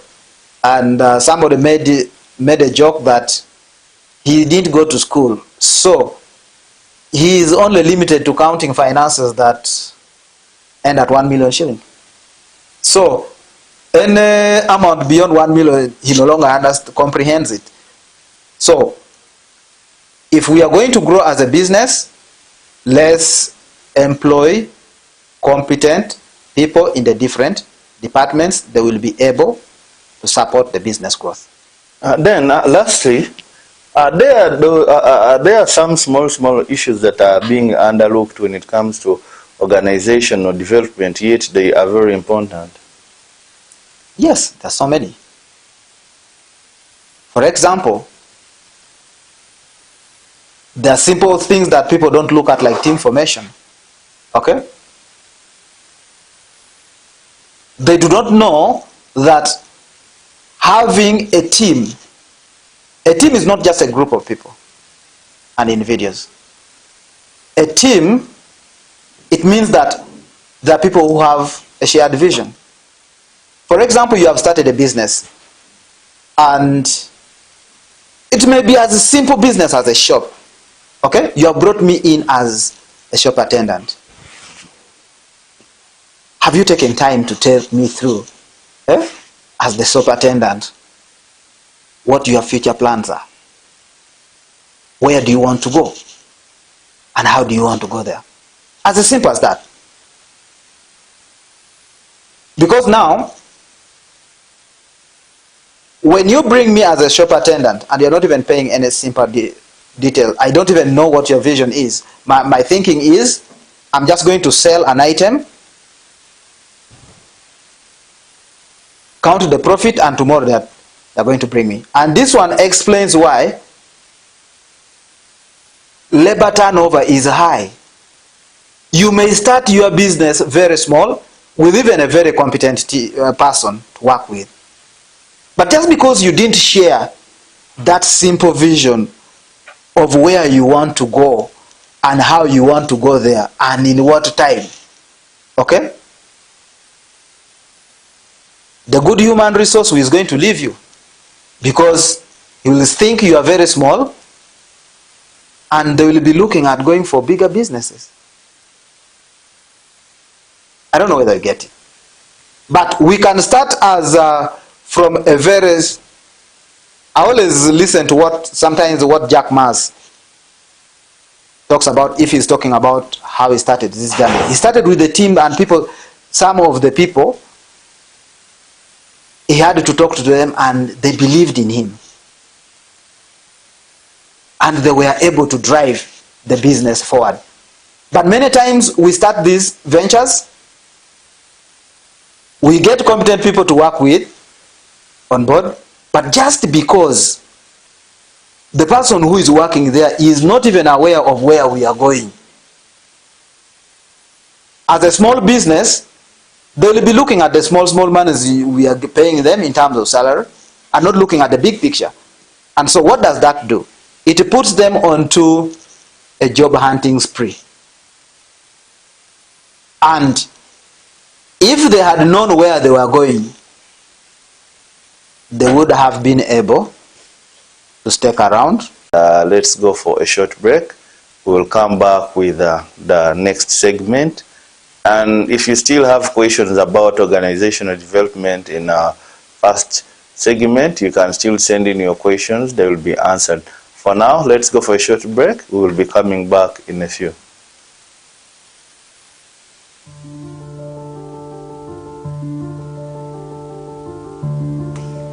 I did. A rig is a group of equipment that we assemble, we test, and then we commission or operationalize to help us dig the wells, have them under control, have them completed, and get them ready for the production phase. We have built capacity to handle equipment from the ship up to the last mile in the Kingfisher. The convoys have been in the range of 15 to 20 trucks and driving all the way from Mombasa to Malaba in about 3 days. Then they would come from Malaba to Mukono, spend a night.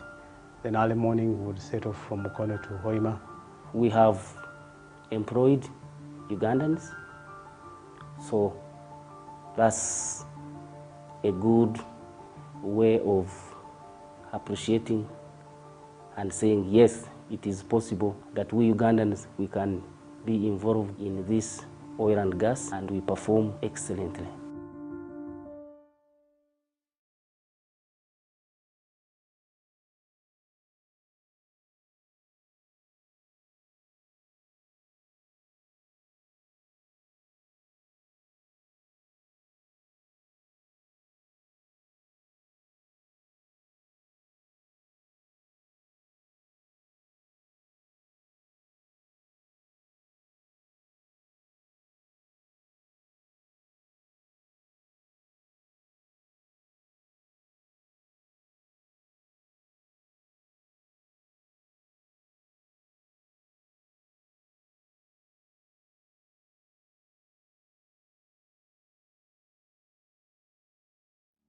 The Kingfisher oil fields development has evolved, reaching some significant milestones after CNOOC Uganda Limited and its joint venture partners signed the final investment decision. Land for the construction of different facilities was acquired and compensation was fully made. Cash and in-kind compensation, like resettlement houses for all families, were built and handed over to the project-affected persons. Construction commenced for different aspects of the project, leading to the development of facilities such as the camps, well pads, the central processing facility, and feeder lines, followed by the delivery of the rigs and installation. Spudding was done in January 2023. There have been promising drilling outcomes, with 7 wells drilled in pads 2 and 3. Drilling operations, coring and on-site works are continuing, achieving total footage of approximately 23,000 meters. Other noticeable activities include a base station and permanent camp, solar turbine transportation, EPC 3-tank erection work, and EPC 4 pipeline trenching.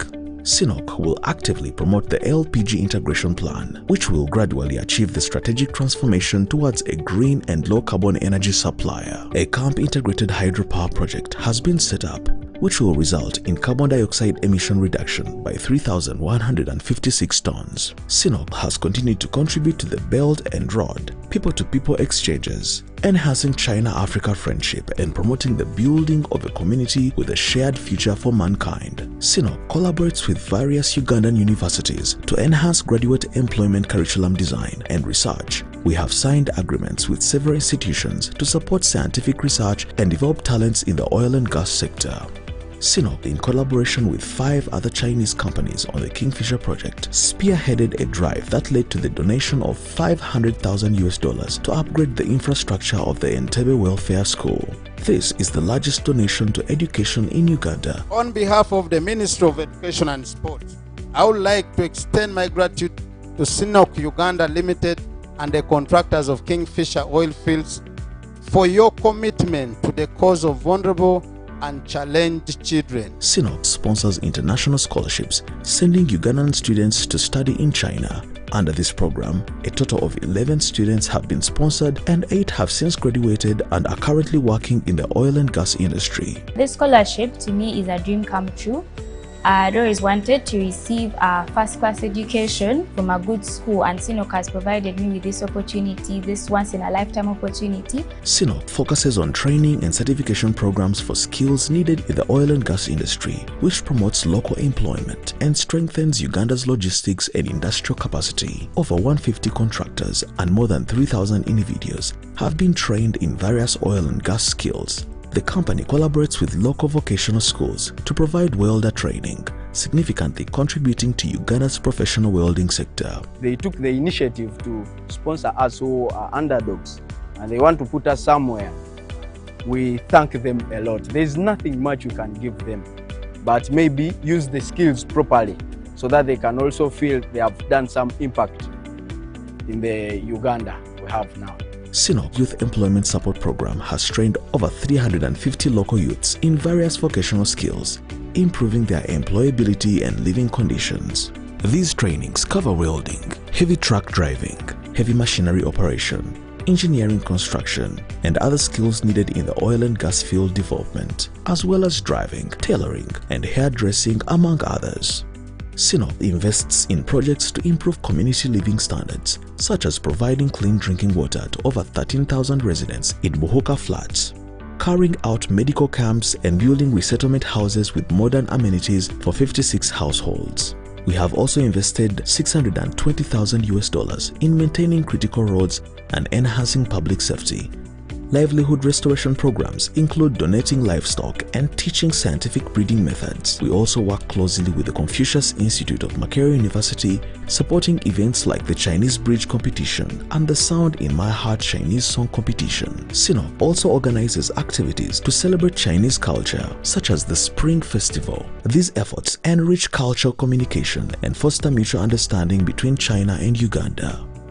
Sinop Uganda Limited is committed to education and capacity building to fulfill its vision of energy for Uganda.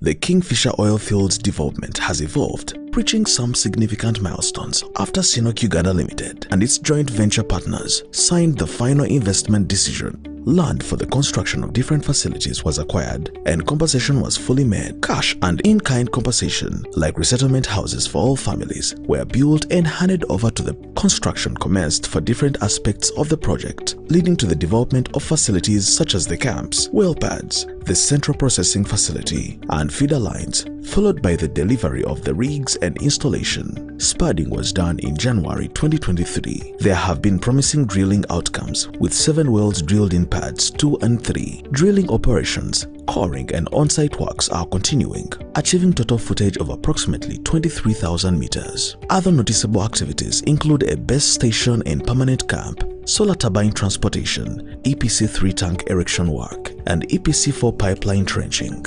Sinop will actively promote the LPG integration plan, which will gradually achieve the strategic transformation towards a green and low-carbon energy supplier. A camp integrated hydropower project has been set up, which will result in carbon dioxide emission reduction by 3,156 tons. Sinop has continued to contribute to the Belt and Road, people-to-people exchanges, enhancing China-Africa friendship and promoting the building of a community with a shared future for mankind. Sinop collaborates with various Ugandan universities to enhance graduate employment curriculum design and research. We have signed agreements with several institutions to support scientific research and develop talents in the oil and gas sector. Sinop, in collaboration with 5 other Chinese companies on the Kingfisher project, spearheaded a drive that led to the donation of $500,000 to upgrade the infrastructure of the Entebbe Welfare School. This is the largest donation to education in Uganda. On behalf of the Ministry of Education and Sport, I would like to extend my gratitude to Sinop Uganda Limited and the contractors of Kingfisher oil fields for your commitment to the cause of vulnerable and challenged children. Sinop sponsors international scholarships, sending Ugandan students to study in China. Under this program, a total of 11 students have been sponsored and 8 have since graduated and are currently working in the oil and gas industry. This scholarship to me is a dream come true. I always wanted to receive a first-class education from a good school, and Sinop has provided me with this opportunity, this once-in-a-lifetime opportunity. Sinop focuses on training and certification programs for skills needed in the oil and gas industry, which promotes local employment and strengthens Uganda's logistics and industrial capacity. Over 150 contractors and more than 3,000 individuals have been trained in various oil and gas skills. The company collaborates with local vocational schools to provide welder training, significantly contributing to Uganda's professional welding sector. They took the initiative to sponsor us who are underdogs, and they want to put us somewhere. We thank them a lot. There's nothing much we can give them, but maybe use the skills properly so that they can also feel they have done some impact in the Uganda we have now. Sinop Youth Employment Support Program has trained over 350 local youths in various vocational skills, improving their employability and living conditions. These trainings cover welding, heavy truck driving, heavy machinery operation, engineering construction, and other skills needed in the oil and gas field development, as well as driving, tailoring, and hairdressing, among others. Sinop invests in projects to improve community living standards, such as providing clean drinking water to over 13,000 residents in Buhuka flats, carrying out medical camps and building resettlement houses with modern amenities for 56 households. We have also invested $620,000 in maintaining critical roads and enhancing public safety. Livelihood restoration programs include donating livestock and teaching scientific breeding methods. We also work closely with the Confucius Institute of Makerere University, supporting events like the Chinese Bridge Competition and the Sound in My Heart Chinese Song Competition. Sinop also organizes activities to celebrate Chinese culture, such as the Spring Festival. These efforts enrich cultural communication and foster mutual understanding between China and Uganda. Sinop Uganda Limited is committed to education and capacity building to fulfill its vision of energy for Uganda.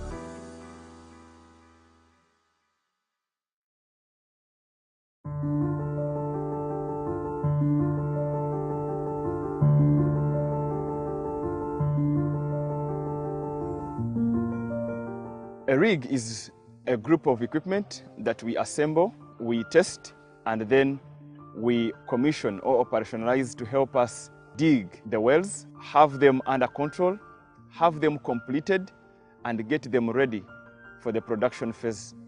We have built capacity to handle equipment from the ship up to the last mile in a Kingfisher.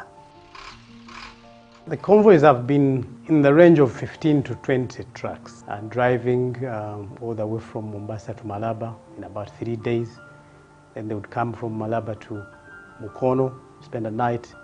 Then early morning we would set off from Mukono to Hoima. We have employed Ugandans, so that's a good way of appreciating and saying yes, it is possible that we Ugandans, we can be involved in this oil and gas, and we perform excellently.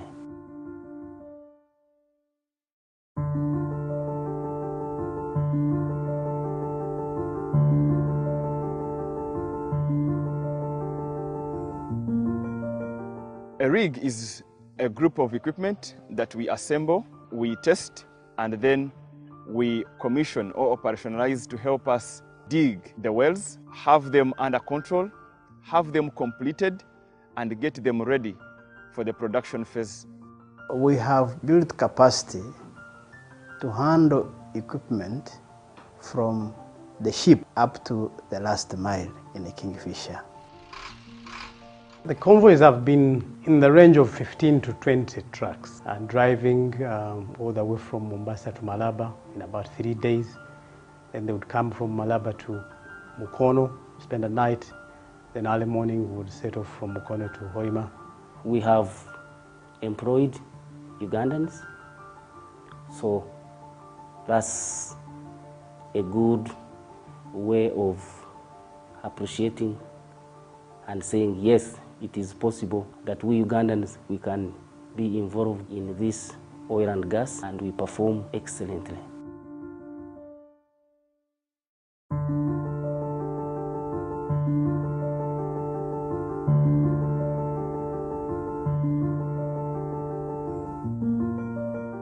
A rig is a group of equipment that we assemble, we test, and then we commission or operationalize to help us dig the wells, have them under control, have them completed, and get them ready for the production phase. We have built capacity to handle equipment from the ship up to the last mile in a Kingfisher. The convoys have been in the range of 15 to 20 trucks and driving all the way from Mombasa to Malaba in about 3 days. Then they would come from Malaba to Mukono, spend a night. Then early morning we would set off from... The Kingfisher oil fields development has evolved, reaching some significant milestones after Sinop Uganda Limited and its joint venture partners signed the final investment decision. Land for the construction of different facilities was acquired and compensation was fully made. Cash and in-kind compensation, like resettlement houses for all families, were built and handed over to the project-affected persons. Construction commenced for different aspects of the project, leading to the development of facilities such as the camps, well pads, the central processing facility, and feeder lines, followed by the delivery of the rigs and installation. Spudding was done in January 2023. There have been promising drilling outcomes, with 7 wells drilled in pads 2 and 3. Drilling operations, coring and on-site works are continuing, achieving total footage of approximately 23,000 meters. Other noticeable activities include a base station and permanent camp, solar turbine transportation, EPC 3-tank erection work, and EPC 4 pipeline trenching.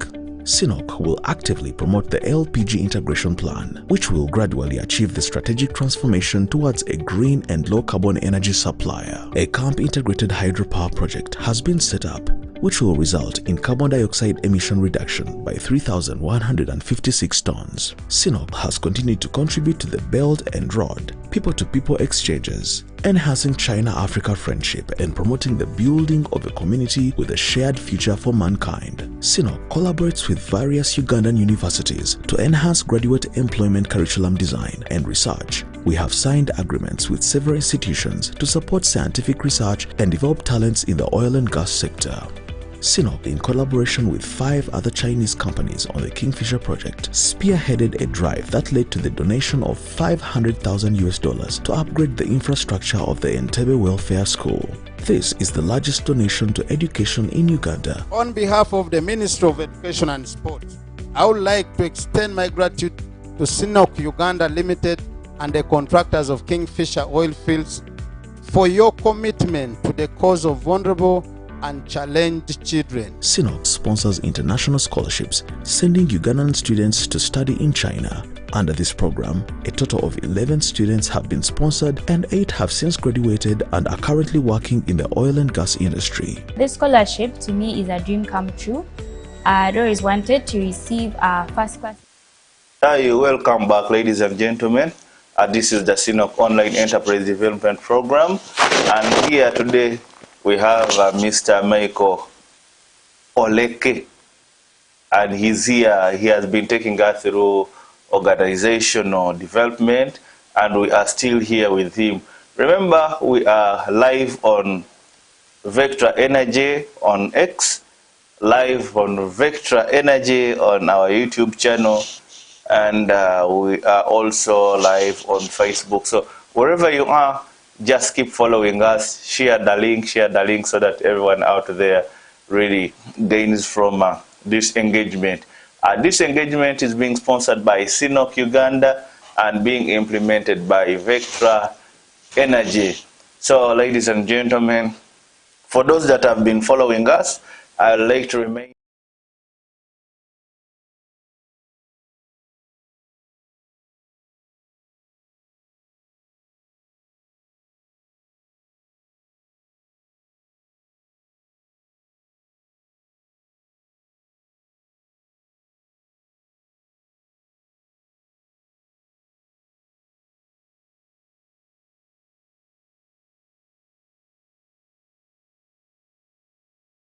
Interesting topics.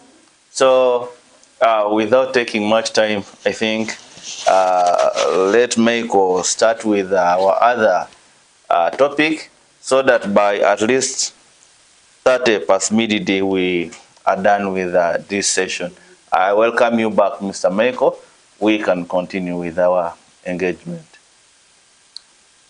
Yes, thank you very much, Michael.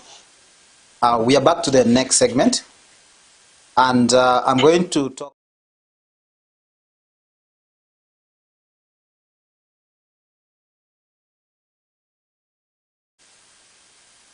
We think it's supposed to be something meant for very complex organizations, should be something for very big organizations, should be something of very global standards, and we do not focus as a key area for us to concentrate on as SMEs, and that is performance management.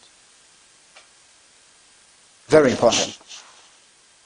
Now, when you talk about performance management, the key things that you need to start looking at even before you talk about performance management, and that is goal setting. As a business, what is your goal? What do you intend to achieve? Now, if you can be able to answer these questions, it drives you to the next stage, that you should be able to set performance targets. And performance targets need to be very specific in nature. And many times we have gone into a stage of even blaming the people we engage on the business, because some of the people we have engaged also do not really understand what we stand for. They do not understand what our vision is. They do not understand what is their contribution to this. Before we went for the break, there was a team member who was asking, how does a team member contribute onto the business growth? So, performance management is very important. If there is any member within the team who cannot explain the reason and how they are contributing onto the business, you have to agree with me, then there is a financial burnout in that particular area. It means you are spending on an employee who is underperforming. Because the first key step to performance management is to be able to know what is expected of you and how do you contribute to the overall picture of the business. Ask yourself, in your business,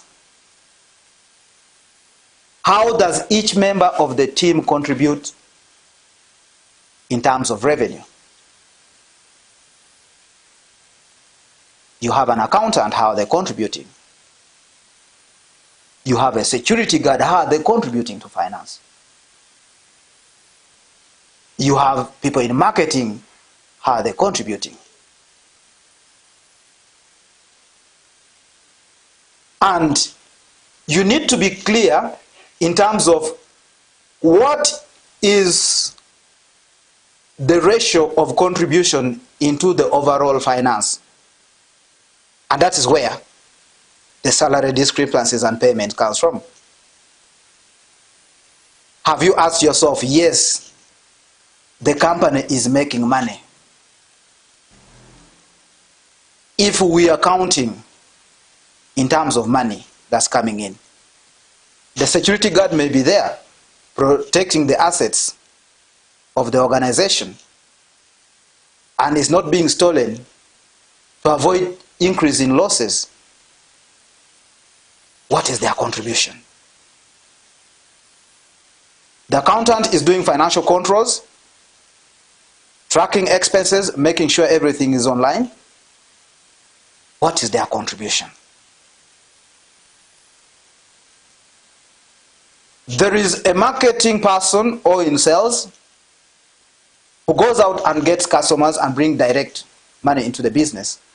What is their contribution? So, if we are going to manage our performance, is that every member of the team should be able to understand how much and how are they contributing to the overall goal and the purpose of the business. But many a times, we even design our salary scales based on intuition. This explains that most of the times as businesses, we even lose good employees because we lose the critical focus of knowing who is contributing what. And we look at, this one looks well, talks very well. Let's increase salary for this one. And yet there are people who are directly contributing to the business. So, in performance management, we need to set very clear goals, very clear objectives, and this should be intentional. And it should be smart. Very specific, measurable in terms of numbers. These people should be able to achieve what you are telling them. It should be realistic in nature, and you need to have a time frame for delivery.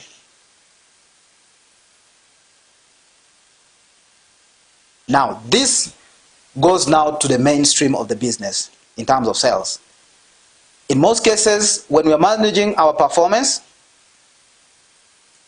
we always only think that the people who are supposed to be giving us business are supposed to be the people in sales, and we don't look at other people. Those are the people whom they set for targets, and they send them timelines.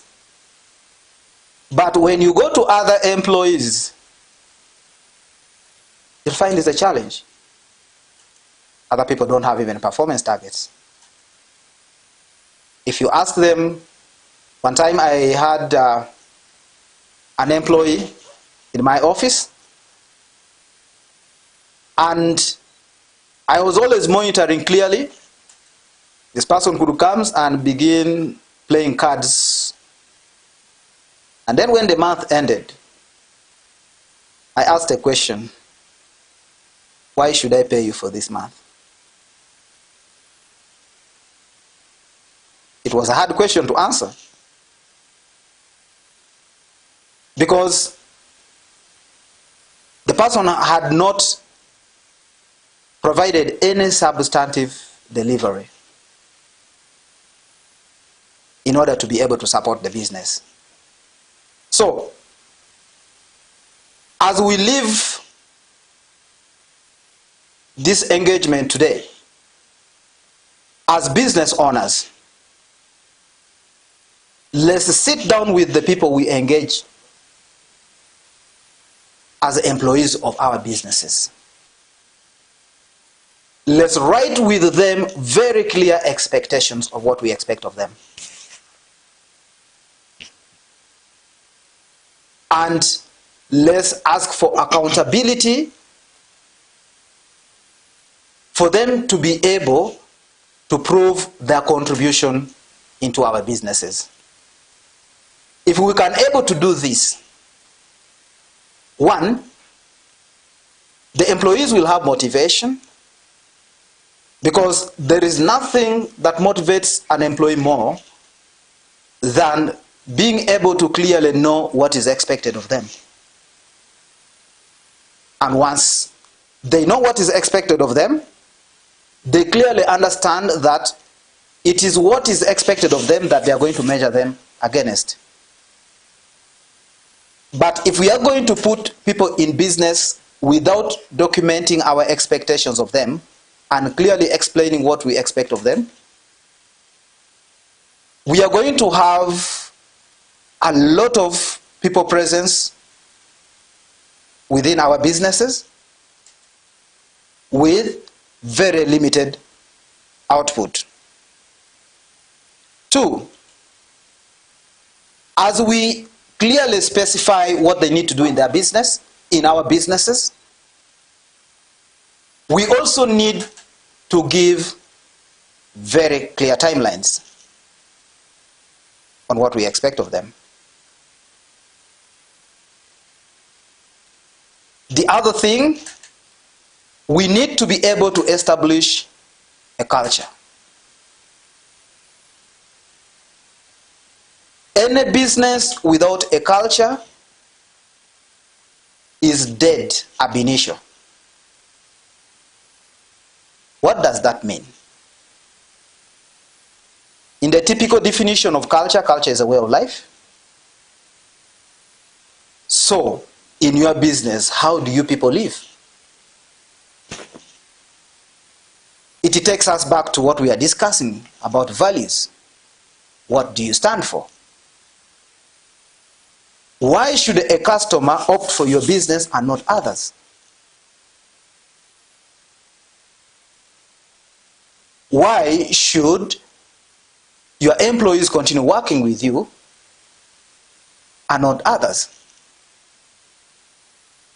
All this resonate to the culture that we have been able to establish. If you create a non-performance culture that comes without accountability, you are going to create a situation where people show presence at workplaces, but there's no delivery.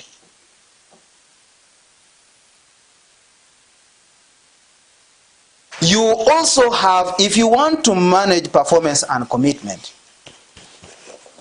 you need to be able to bring to the attention of the different departmental staffs that work with you, showing them clearly how much and how they are contributing into the business.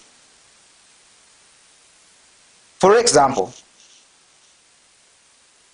the business has earned 2 billion shillings. The question is, what is the contribution of each individual employee onto that business, onto that money?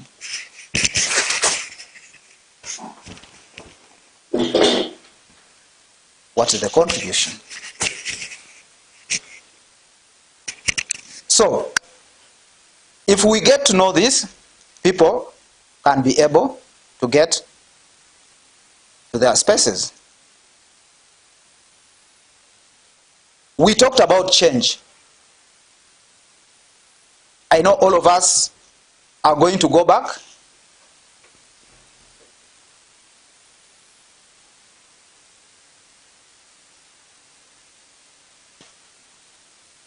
I know all of us are going to go back. And after this training, we are now beginning to think about change. How do I change my business? How do I change? Because you have been able to learn that you need to do change. But how are you going to change the business? How?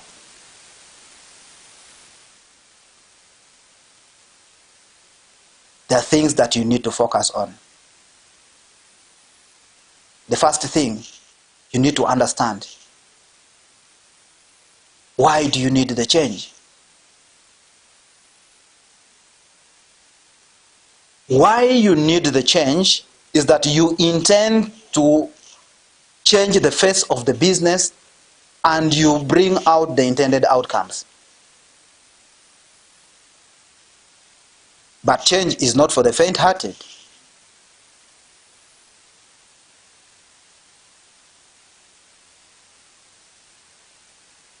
You may have all the intentions to change,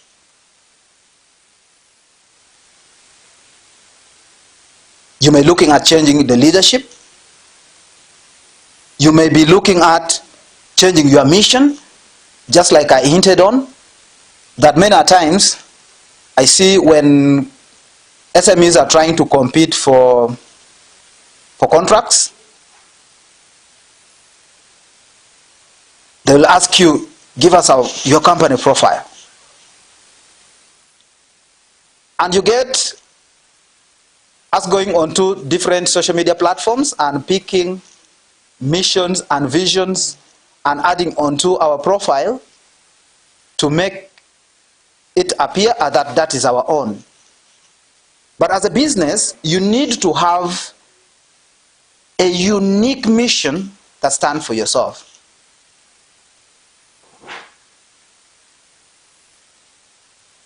And I think it's about time we sat down and analyzed our business with the clear expectations of where we intend to be. And it's not until we have reached to that level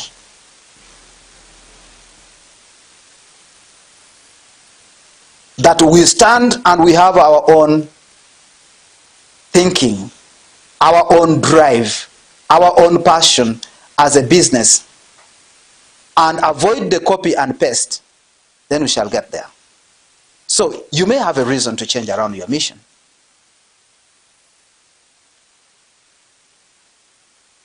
You may think of changing around the equipment and the human resource you're using.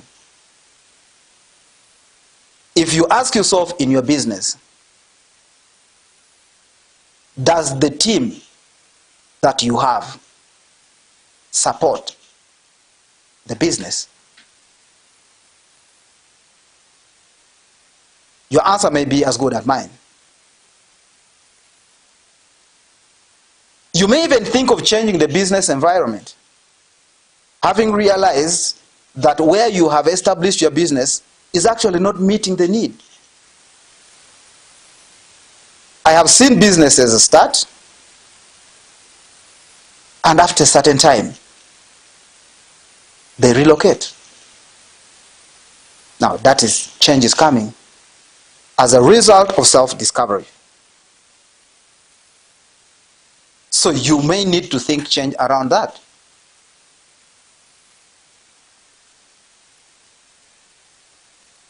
You may also need to think of change around areas of focus in terms of product.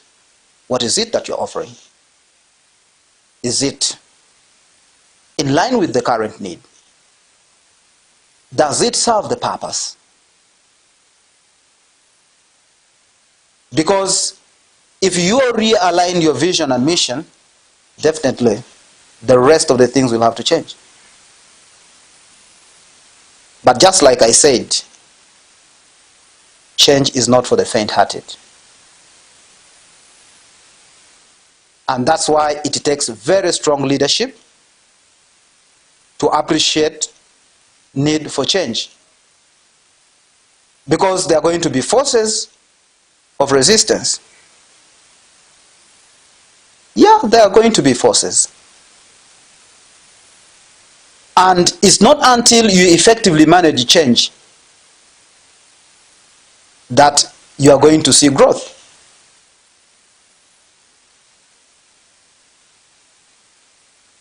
You are going to, as you begin to go into the process of effective change, you're going to face resistance. You're going to face even your personal fear. Because there are certain things that have already been built, and it's more of reflective of the culture of your business. You may have a team that we have worked with for so long, but they no longer cannot serve the purpose of the business. You may have new technologies coming up that maybe you are not very conversant with. You may want to think of focusing to a new location,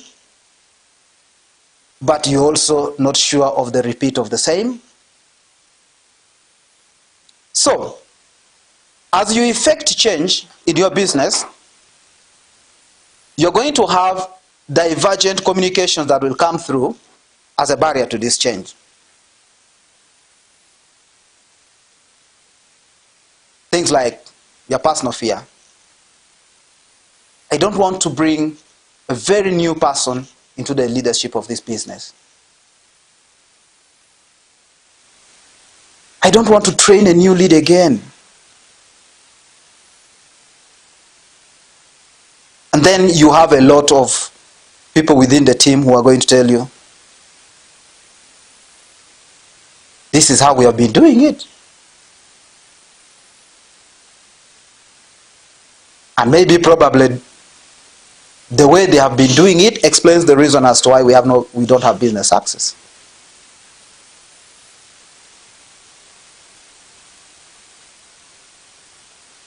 Things like, it's going to cost me more money to get new hire.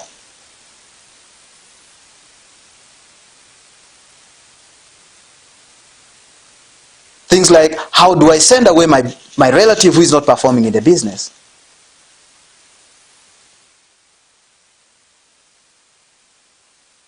So, all this will come through. So, how do you manage this change? The first thing, you need to plan for it.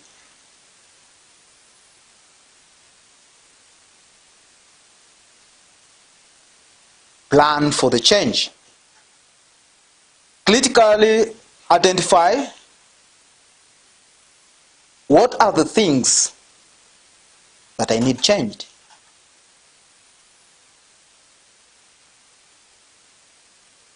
It is not until you begin with the planning phase and you clearly document the things that you need to change, you're going to have struggles.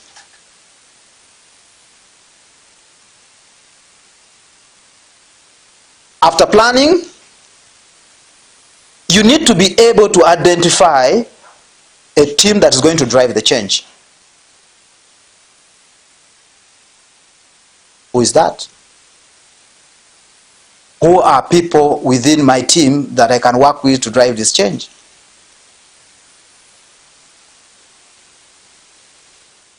Okay? After you have identified the team, and then you need to go into the next phase of engaging. Engage the team, communicate the change, and execute. Many times we have challenges in executing change. We start with the planning, we identify the team, then we even engage, but we don't execute. Sometimes even the way we engage and communicate the change, it appears like we are just giving it a trial. And sometimes the team we have identified, they're all not really sure that we are really serious about the change we are talking about.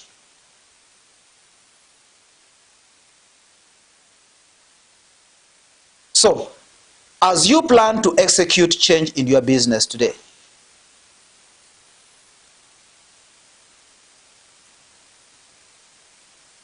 please, please, please ensure that the communication of the change is executed with the tone it deserves for the team to be able to understand the seriousness. Now, after you have executed the change, you need to be able to identify a clear performance matrix that indicates how the executed change is influencing improvement.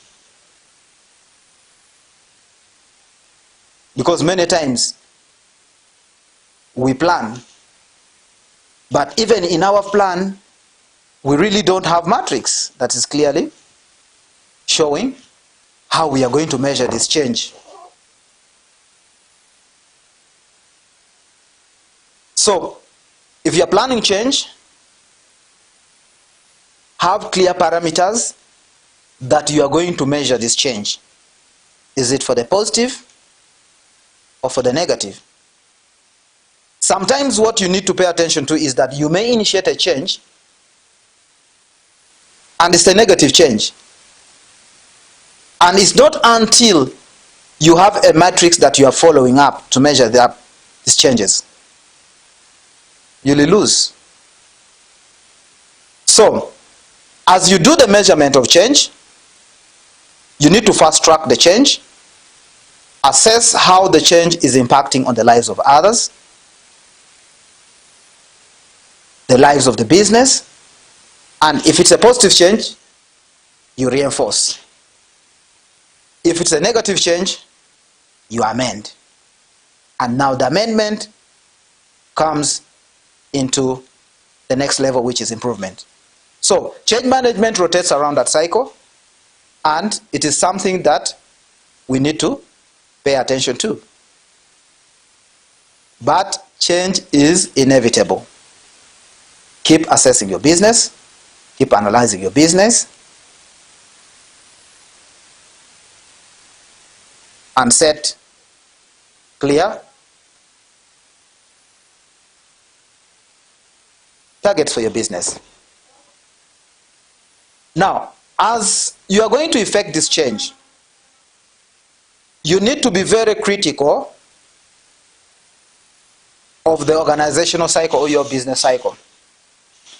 Because at every stage of the business, there are different interventions that the business require.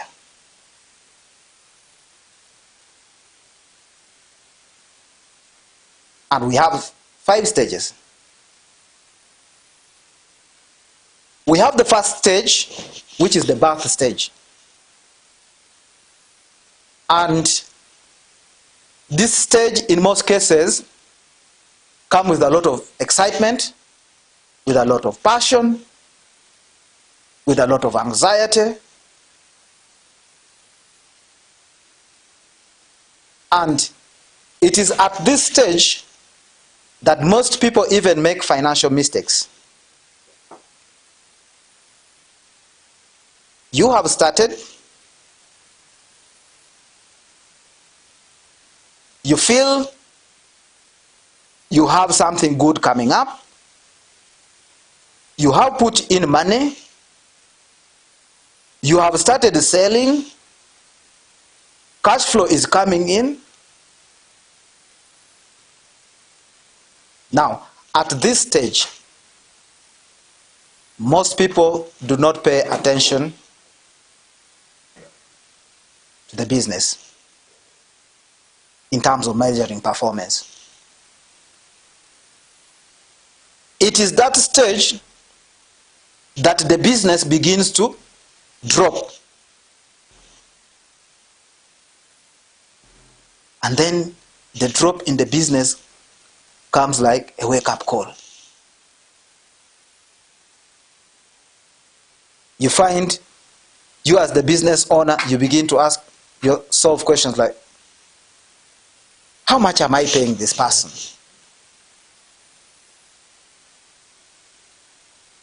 Is it bringing money or not?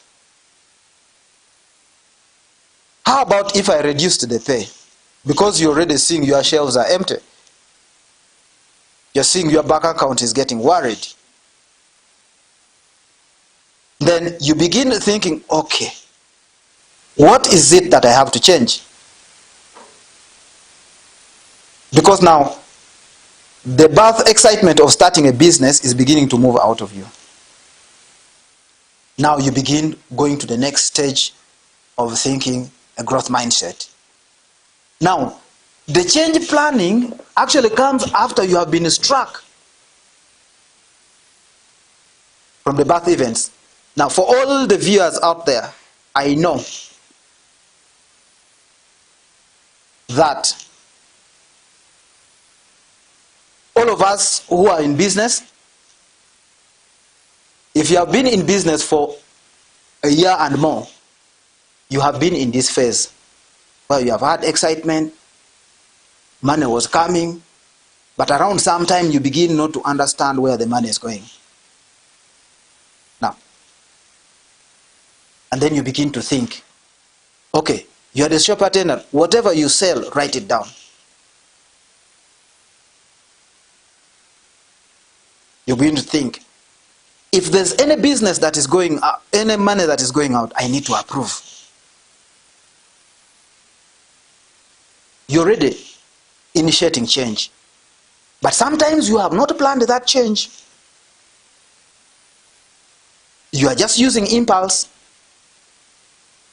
That's why we're saying that if you are going to plan for change, document it, and then it gives you strategy. So every organization will go to that stage, you'll give birth to it, and then it will go to growth stage. Now when you are at the second stage, which is growth, one, you begin being very critical of your finances. You begin very critical on how people are performing. You become very critical in terms of your customer management. You become very critical about your brand. This is a stage where you don't want to hear any negativity about your business. And then there's that stage. That stage will usher you into the stage of maturity. Your client knows you, you are okay, your brand is sounding, business is flowing, everything is okay. Now, that is the stage that you need to be very careful about, maturity stage. Because it comes with complexity. You begin taking certain things for granted as a business because you think you have already built a name, you have customers, you have a big market share. And in most cases, if you don't manage the maturity stage, you will go into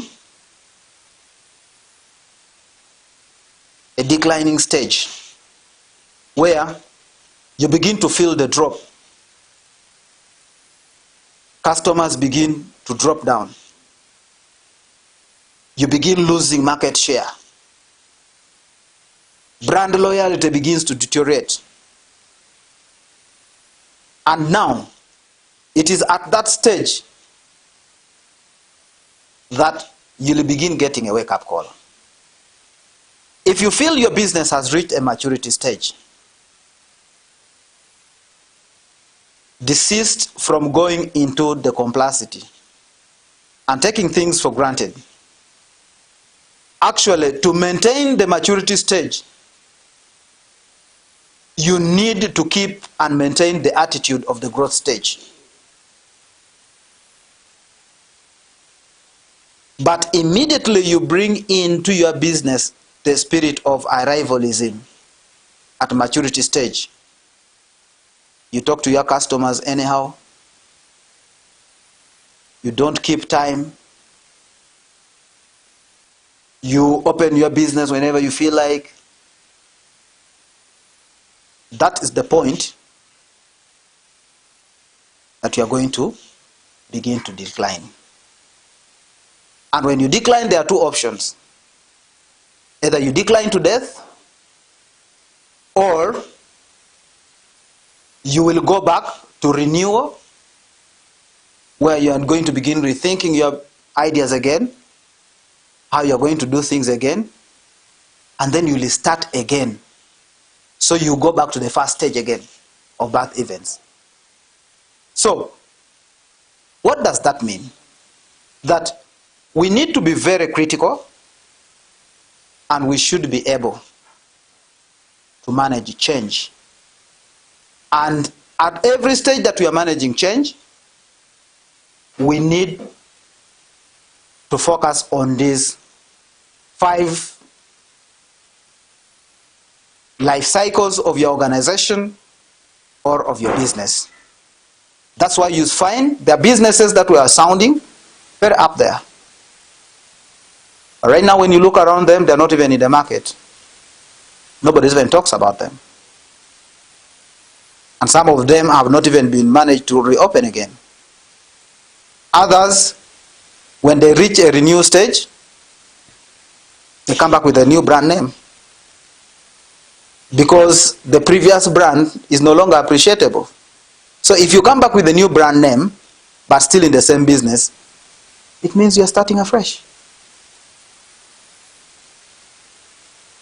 So we need to be able to manage our performance at all the stages of the project life cycle, or the life cycle of your business. And it's a take-home for you today. Make sure you manage your performance as a business and set clear metrics of how you are going to measure your performance as a business in terms of your revenue streams, your market share, your culture, your team management, and your values.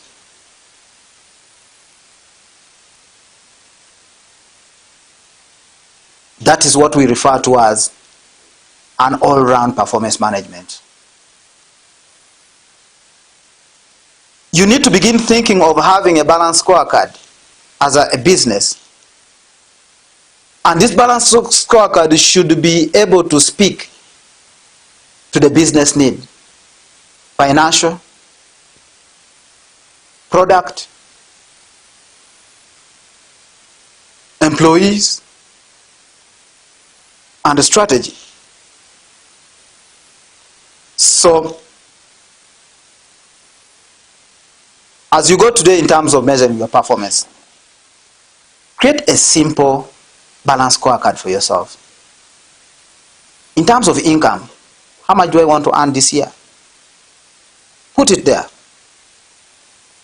Break it down that every month, how much am I going to work for to be able to earn what I expect at the end of the day?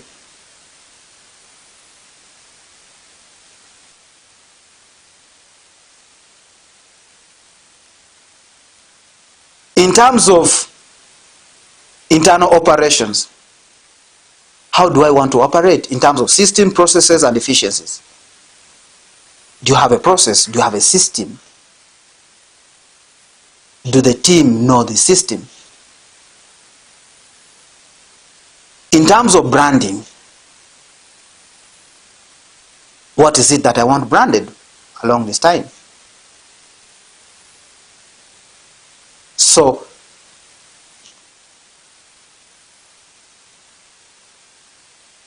in terms of market share, however small you are, what is the market share that you're working for as a business? It should be all included in your balanced scorecard as a business. In terms of customer satisfaction, how do I want to measure myself?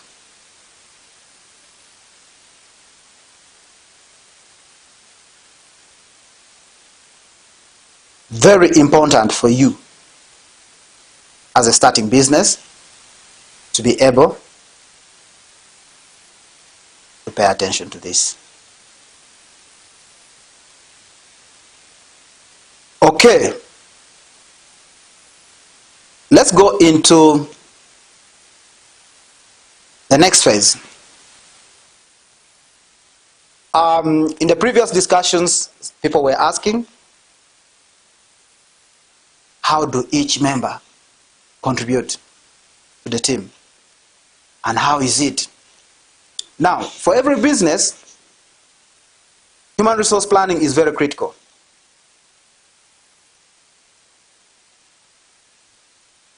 Yes, you may be the business owner, but just trust me, you cannot do it alone. Even if you started as a sole proprietorship, you cannot do the business alone. There is an element of human resource that comes in. It may be a permanent on-site, it may be a temporary, it may be a one-off. But in one way or the other, you must have a plan for human resource. And when you're planning for the human resource, you do not only look at the human resource that you need right now. You need to be able to look into, for example, in your strategic plan, that in the next 5 years, this is the level that I want to be in. So this gives you a quick answer to the questions that, will the current skills that I have on these employees be able to satisfy that? Or there is need for me to be able to begin training my team, or what the people I have on ground, to be able to get there. So when you're doing human resource planning, we begin by forecasting. We look at now and the future. What is my human resource need? And you systematically align your skill development along that line. What is it that I need to bring in my team to be able to do this? You need to be able to do a gap analysis to find out what is missing. You need to come out with strategies of how you are going to fill in the missings.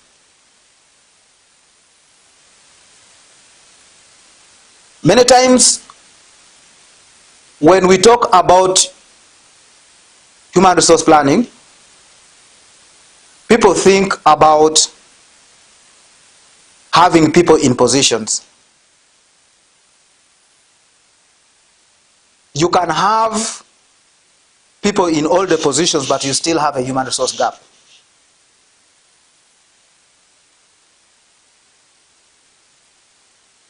That is if you have not appreciated that in your human resource planning, in every gap positions that you're looking at, there is a skill that is attached to it that should be able to drive this performance.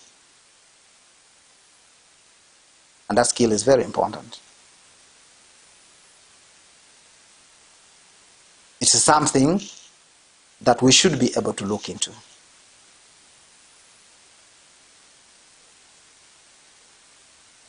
So, human resource planning is very important. And after you have been able to develop your strategies, implementation must come through. Many times we keep pondering about things that we should have done yesterday, and we procrastinate in the name of we are still planning. If you have come up with strategies, please go ahead and monitor and implement. The monitoring phases will support. Why should you plan for your human resource? One, you'll intend to improve your team in terms of skill. You're looking at efficiency. It's not until you have the right people in the right place with the right skill that you're going to talk about efficiency. Some other times we just fill positions, and this explains the reason as to why you have filled the position but the challenges still keep remaining, because the component of efficiency is not being taken care of, because the person in that position do not have the skills that is required of them. And the other area also why you need to plan is that you're looking at being also competitive in the market. Because the qualities of your human resource speaks volume in terms of what you are able to deliver.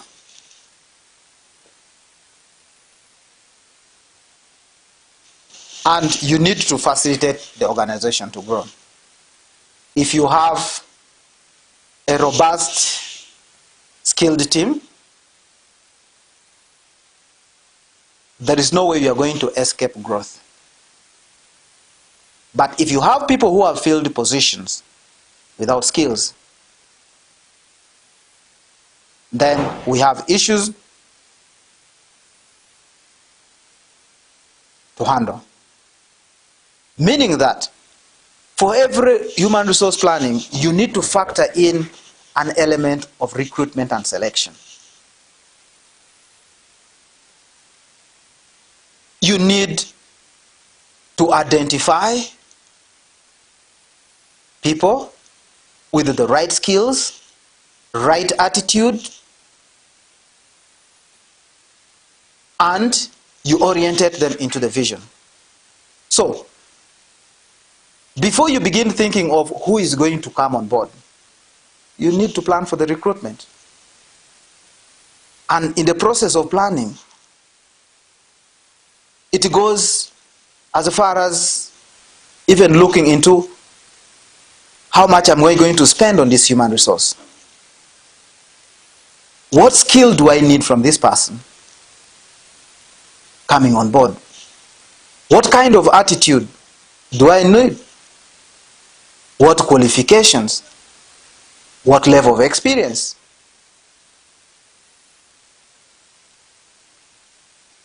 You need to develop a strategy of how you are going to recruit.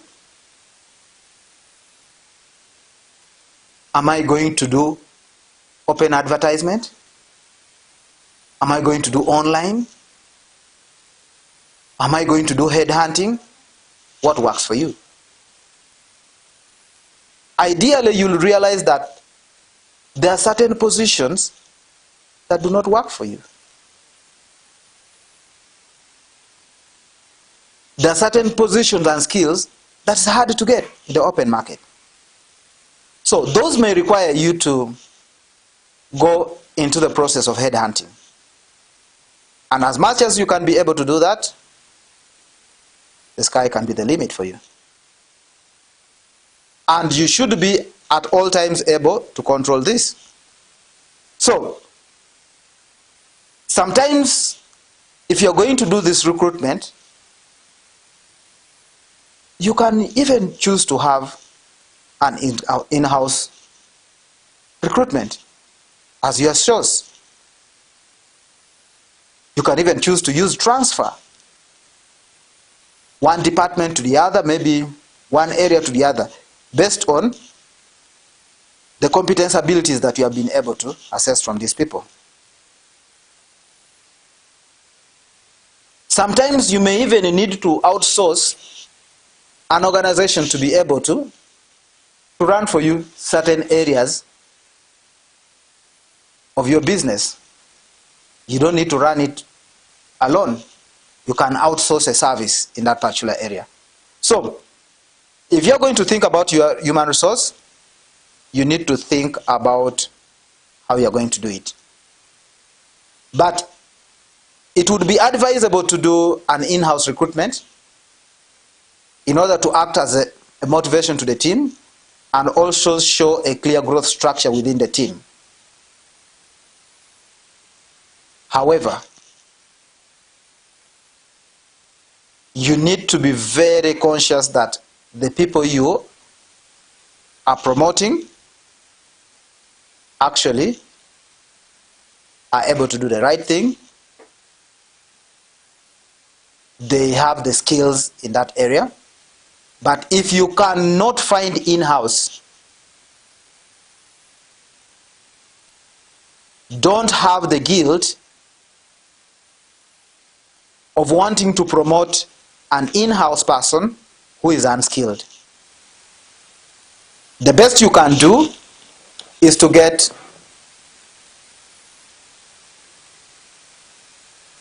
an external to mentor the internal such that you can be able to promote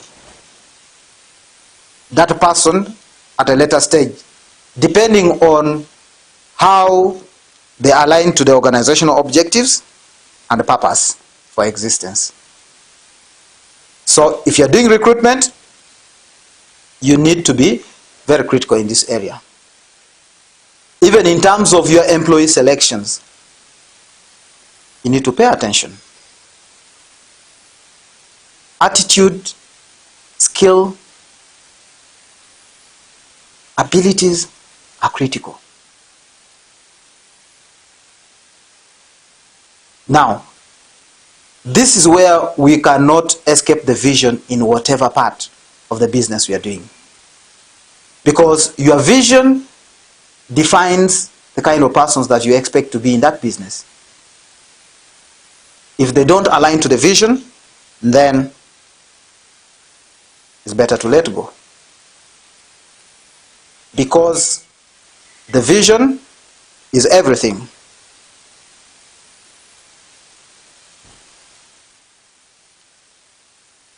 I want to talk about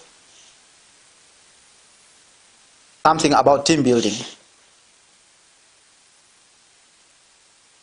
And many businesses have struggled with building teams to an extent that we have now gone and changed the meaning of what team building is supposed to be. If you're discussing about team building, somebody was asking that how everybody contributes. Team building is what gives a business an edge. It means that every person who is skilled, with the right attitude, right abilities, right commitment, is contributing their part that meets into an overall vision of the business. But building a team is not something that happens in a single day. It goes through phases. It goes through stages. And as a business owner, you need to be able to have some element of patience to study the team.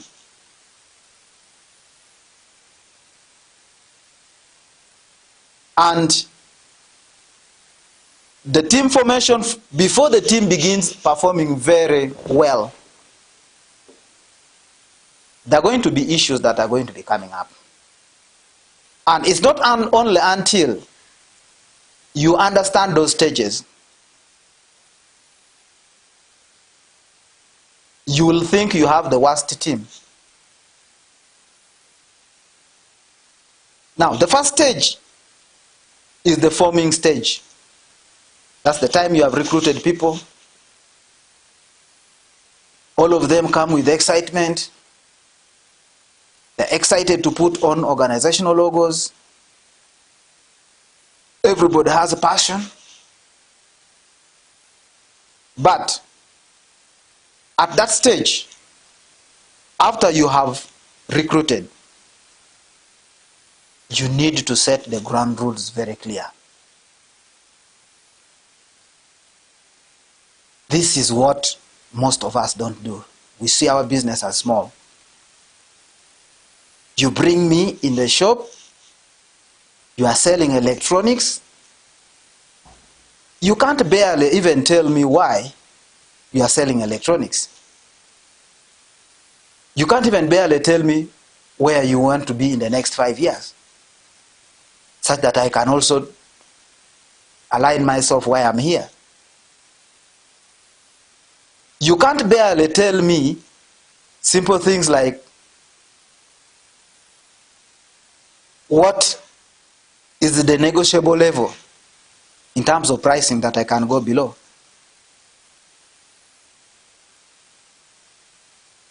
So, if you are forming a team after recruitment, please communicate the vision, set the ground rules, allocate tasks, and let people know who is responsible for what. But still, even if you all do all that, people will begin to find their positions within the team.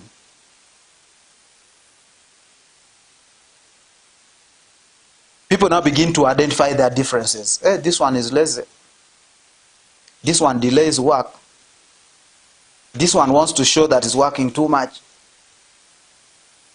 This one is like this. This one. So it takes them back to, it takes them to the second stage of storming. Now that is the time you need to give guidance to the team. People have to know their responsibility. They need to know clearly what the organization stands for, what they are here for, and who is responsible for what. If you don't manage that stage of storming very well, where people are having their differences, people are going to separate. The business is going to break. You're going to find other people leaving.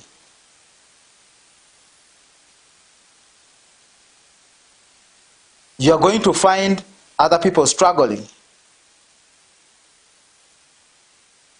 So, after finishing, and you can't escape these stages. After the storming, they begin to normalize, and now that's the norming stage. You find people begin to know their levels. Say, that one is supposed to be done, the other one. This one I supposed to support. So, it is now at that stage that you now need to build a shared culture. There are organizations that when you reach to, you really see their culture speaking. You meet somebody outside, you have not talked to anything, but you say, this one must be working in this company. This one must be working in this business. This one must be working in this organization. So, you need to pay attention to those things. Create a culture that is appreciable by everybody. If the team is able to pass the norming stage, just know they are going to reach a level of performing. So, all of us, we have worked in businesses and we have shared values. And we have shared values to an extent that we have reached a point,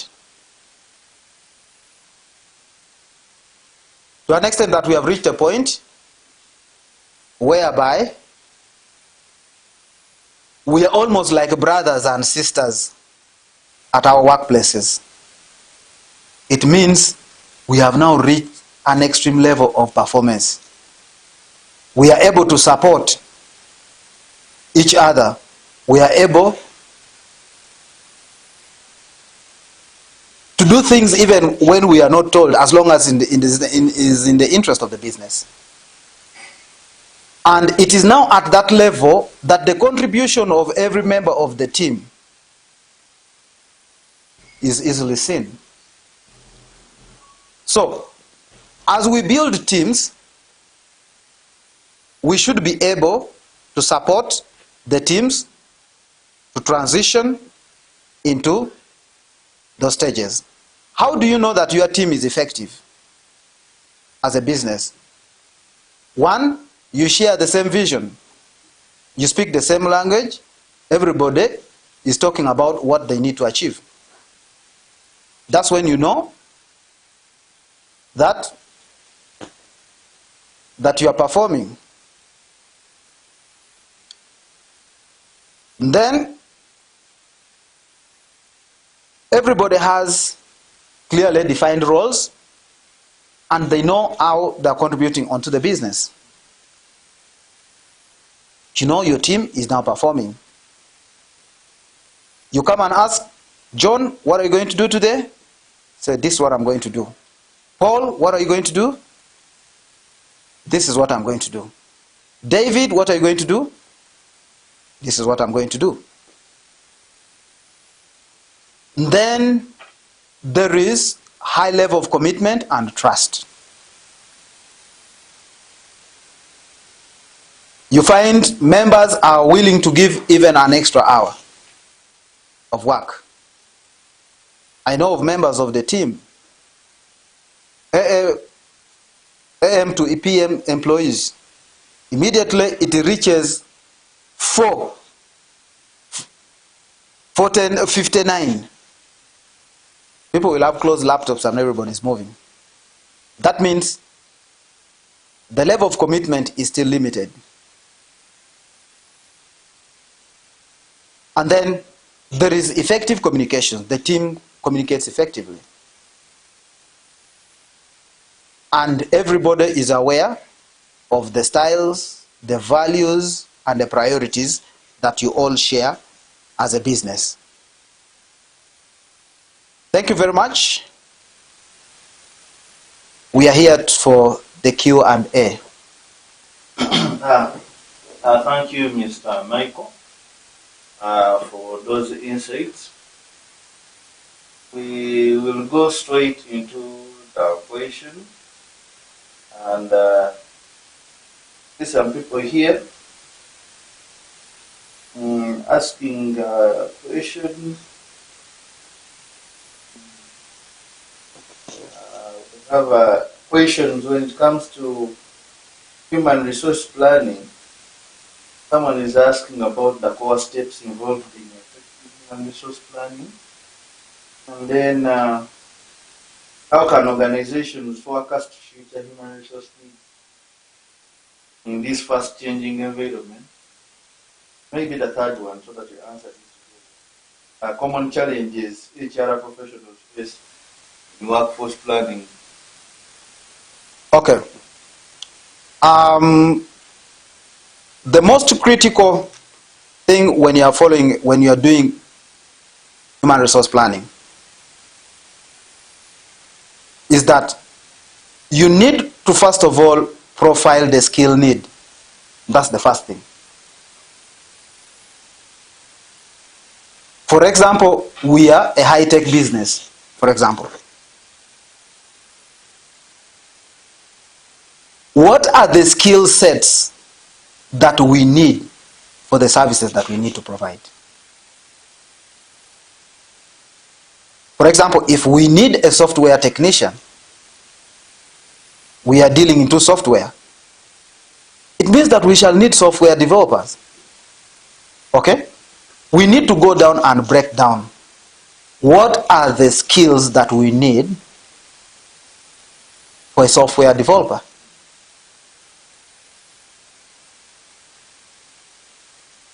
Two, you go into and look at what is the kind of environment our business operates in. Now, that one sends you to look into the nature of personalities that you need to bring into the business. This explains that sometimes when they're advertising jobs, they'll say we need people within this age to this age bracket.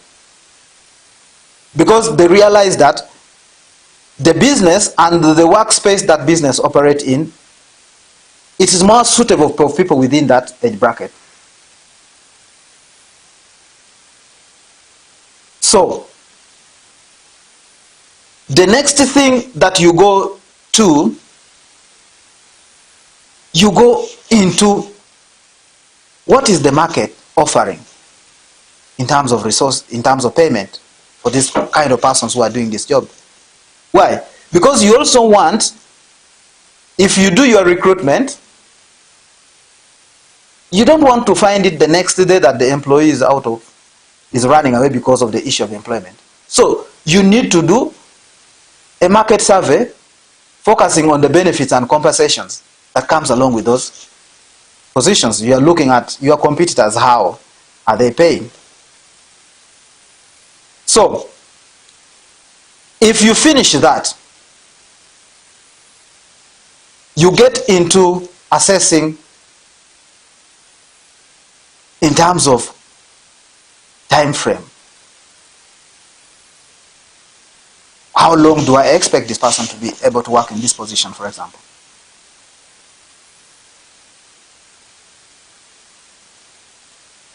And then, after you have been able to identify all that, and then you get to the question, where am I going to get these people? These people with these skills, where am I going to get it? Now that one, if you can answer that question, then it facilitates you the media that you are going to be able to use for sourcing the kind of human source you want.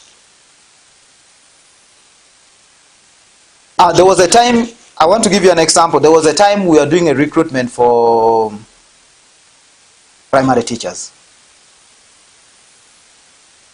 We did an online advert. We got like 5 applications. And all the 5 applications did not meet the expectations.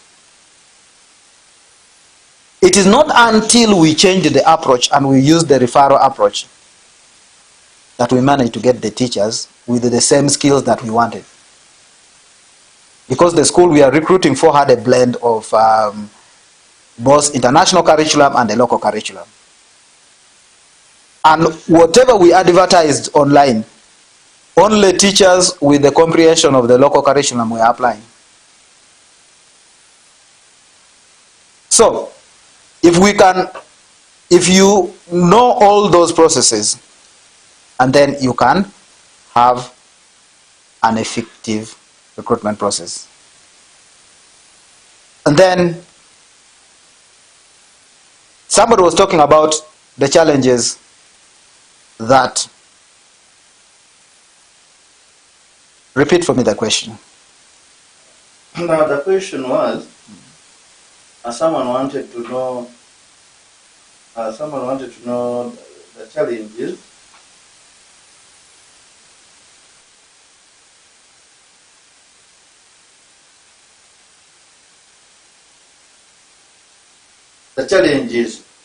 HR professionals face in workforce planning and how they can be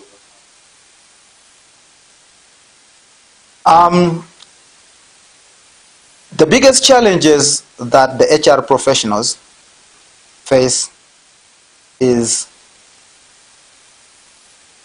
the power wheel of the executives to enforce performance in the organization. It's a big challenge.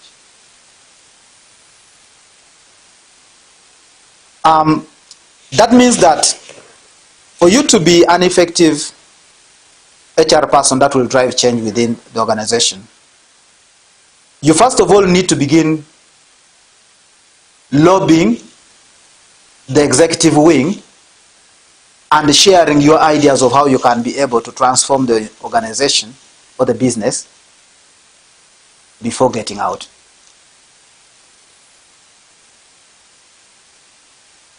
The other biggest challenges that is recruiting the right people for the right places. I want to give you an example.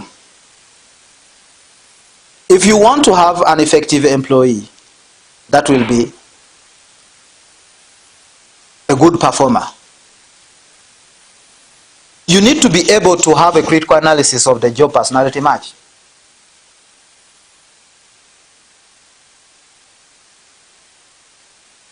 There are professions that goes with the attributes of personality. If you are an accountant and you have challenges of paying attention to details, you may have the right qualifications, but you're not fit for the job.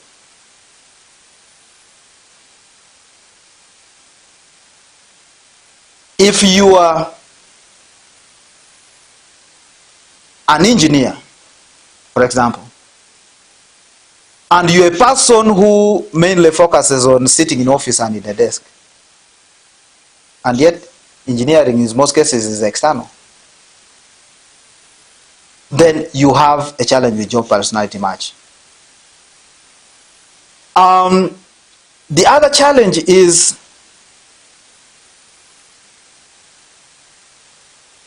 updating the skills of the team. You see, most cases, it's good somebody has been able to ask, how do we assess the future requirements?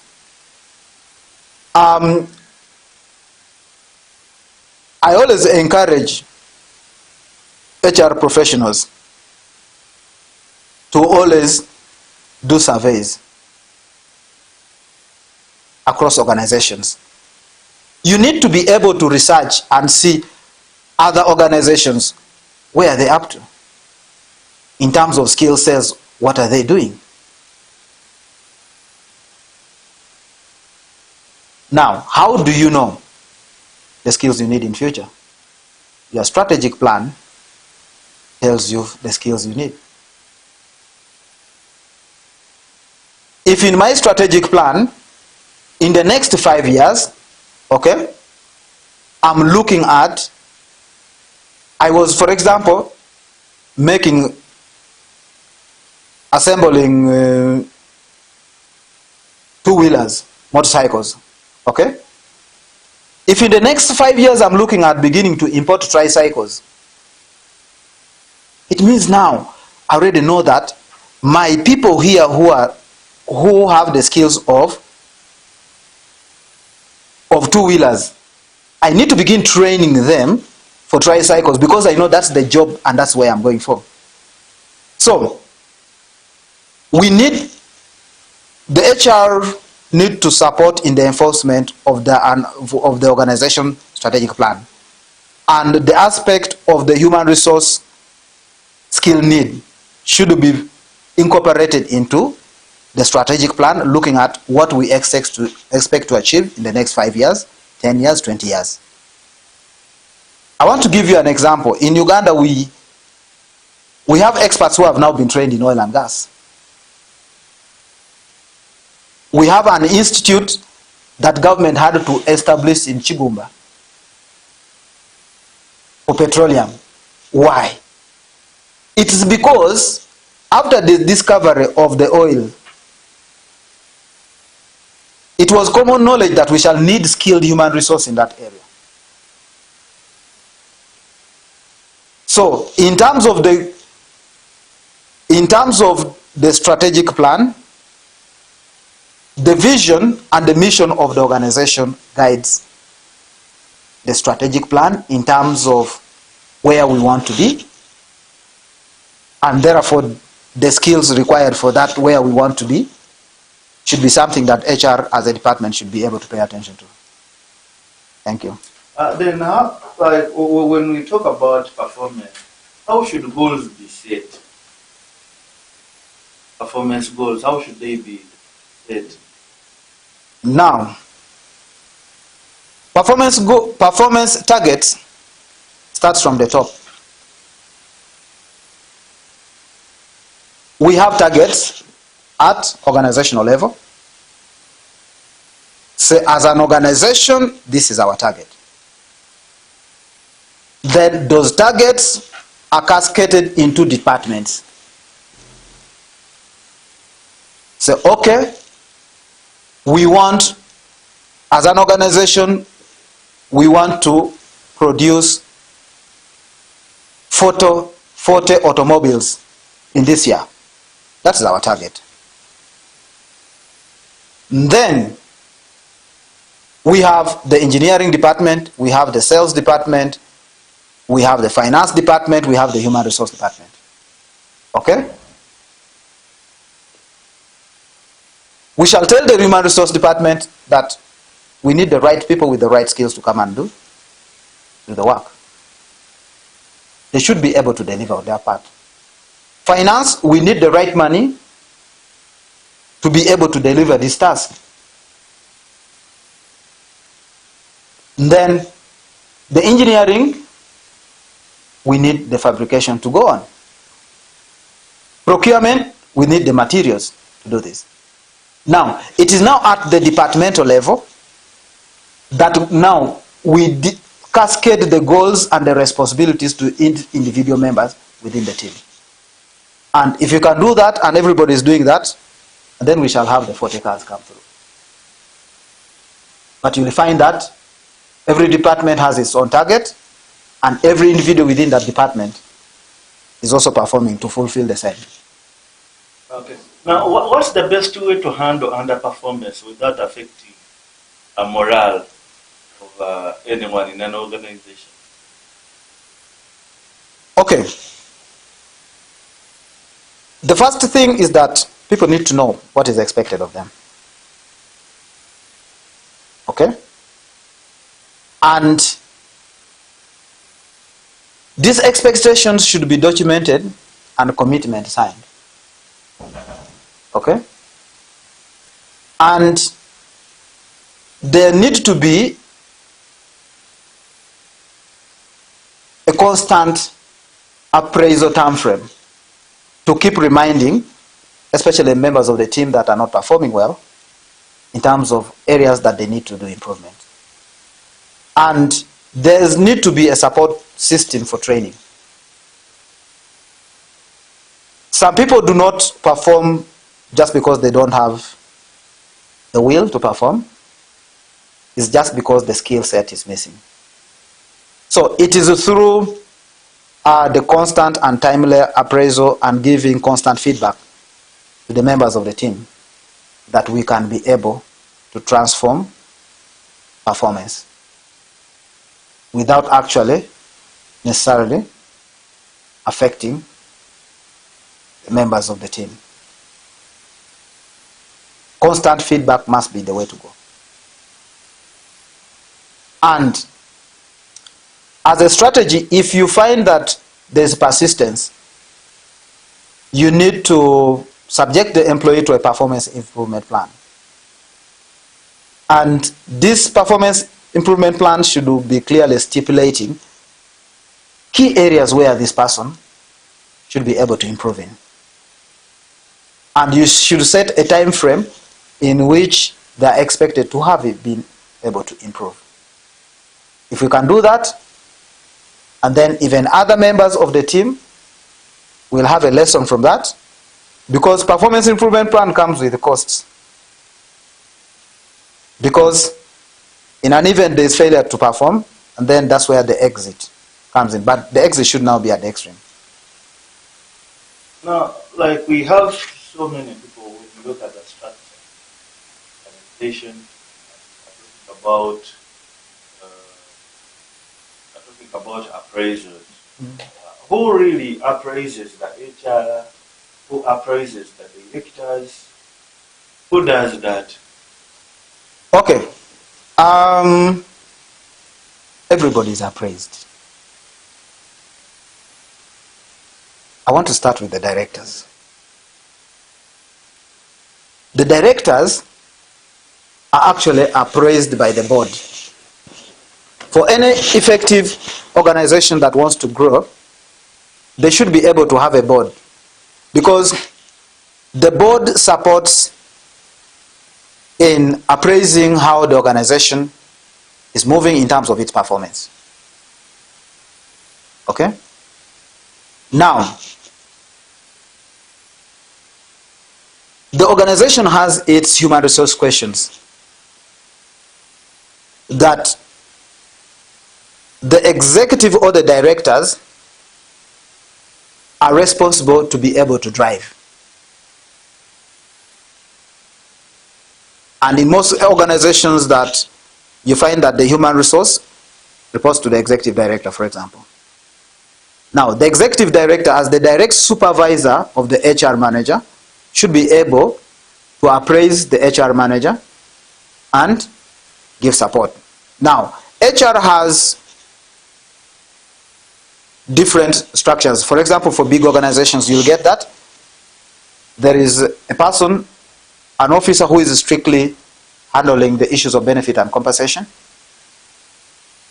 You'll find there's somebody handling strictly recruitment, and you'll get somebody is there handling training and development. So all these, they get appraised by the HR manager as the head of that department. Now, in organizations where there's HR and then there's a technical wing, okay, the technical head of departments should be able to appraise their subordinates, and that's how it works. Okay. I hope your questions have been responded to. For those that have been following on Twitter at Vectra Energy, those that have been following on YouTube, I hope you have picked some lessons. And, quick lessons on human resource planning. On my side, is it ensures the right people are in the right roles at the right time. Hope you all know that. And then he was talking about the key steps that included forecasting, analyzing workforce supply and demand, identifying gaps, and developing developing action plan. And he also talked about aligning people needs with business goals. I hope you all know that. Not just filling vacancies. He talked about the data-driven planning and the talent analytics. Then there was some issue where I say that organizations must anticipate future skills and the workforce trends to remain competitive. That is all that I tried to note when it came to human resource planning. And then performance management. Every organization looks at performance. Wherever you go, everyone will be talking about performance, they'll be talking about the KPIs. And here, it was like performance management is always ongoing. It is not a one-year review. It always happens all the time, and it involves goal setting and continuous feedback, coaching, and development. That's why I think very many organizations are always coaching, sending their employees for more training, so that the organization develops and it has people who are well skilled. And then we look at the SMART goals, the goals that he was talking about, the specific, the measurable, the achievable, and the time bound. All that is very important when it comes to performance management, according to him, not according to me. So if you have questions, again, don't ask me. It is the person here who has been telling us. I don't know about them. I've just been noting down. Then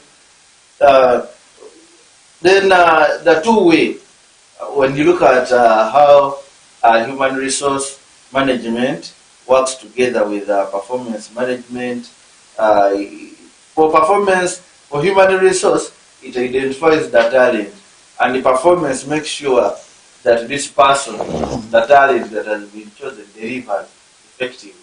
So I think the two work together in that human resource will recruit. Then for performance management, they have to make sure that the person that they have recruited is doing the right job. So I think when you look at the two, they're very, very important, because they are together, they build a very productive ready workforce that can do the work in an organization, and everything can be very, very, very good. So for me, I just feel that human resource planning builds the workforce that everyone needs in the organization. And then performance management ensures that the workforce performs very well, so that the organization can achieve. So for all of you out there having your SMEs, having your big company, I hope you really take this serious, and you know that without having a very effective performance management and human resource, you are not doing anything. So you need such people always engage you, and I think it is the reason that's why Sin of Uganda decided to sponsor this training, so that you people out there can really learn and have better companies that can be productive. So, ladies and gentlemen, I'll allow Mr. Oleke to give us his parting shots, so that we leave you to comprehend the content, because it has been a lot of content, so you can revisit our YouTube at Vector Energy so that you get more insights where you missed. If you joined in later, if you joined in the middle of the engagement, you can still revisit the site so that you get more insights about performance management, human resource. You know, I like human resource. Let Mr. Oleke continue. Give us his parting shot. Then. Yeah, thank you very much, Michael, and the viewers out there. Mine is just to give a quick take home for the participants for today. One is that before you go in to start your business, think through it, document it, and have a business plan. Okay? That's the first document. Put your things in writing. 2, have a strategic plan. Give yourself a time frame of how you want to grow to the level the business wants to grow to it. Because all these other issues to do with the future need, the skills, the financing that you need for your business, the kind of market share you need, the networks you need to build, lies along the strategic plan, which clearly states on where you want to go. Your vision must be personal as a business, and it comes as a result of a quick think through. I know of businesses that are thriving right now, but initially they were referred to as, in that market segment there's no money. But people insisted in it. Now, those are the people who had the vision for it.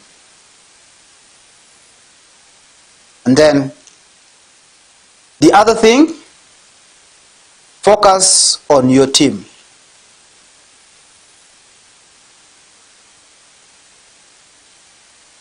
They stand everything for you. And lastly, create a culture that your customers know you for, that they will always come and follow you because of that culture and the value that you are selling to them, that you have been able to create. If you can do that, your businesses will always grow and thrive. Thank you. Thank you, Mr. Michael Oleke. It has been a very nice engagement today. We will continue with this engagement tomorrow, and tomorrow we will be having health and safety, and it will be our last training. Remember, we started on Monday and here with you.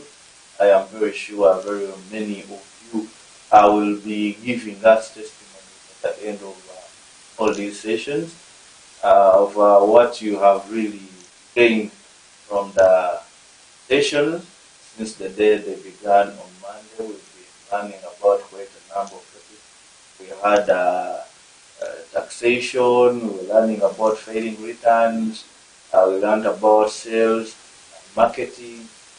Here today we also learned about human resource management. So, ladies and gentlemen, tomorrow we shall be again on the same channel at Vector Energies, and then on our Twitter handle at Vector Energies. Share the link to make sure that everyone out there really gets this information, really learns. Our YouTube channel will always have this content. You can always revisit it, learn, and pick something. So, ladies and gentlemen, for now, I'd like to say bye-bye. Let me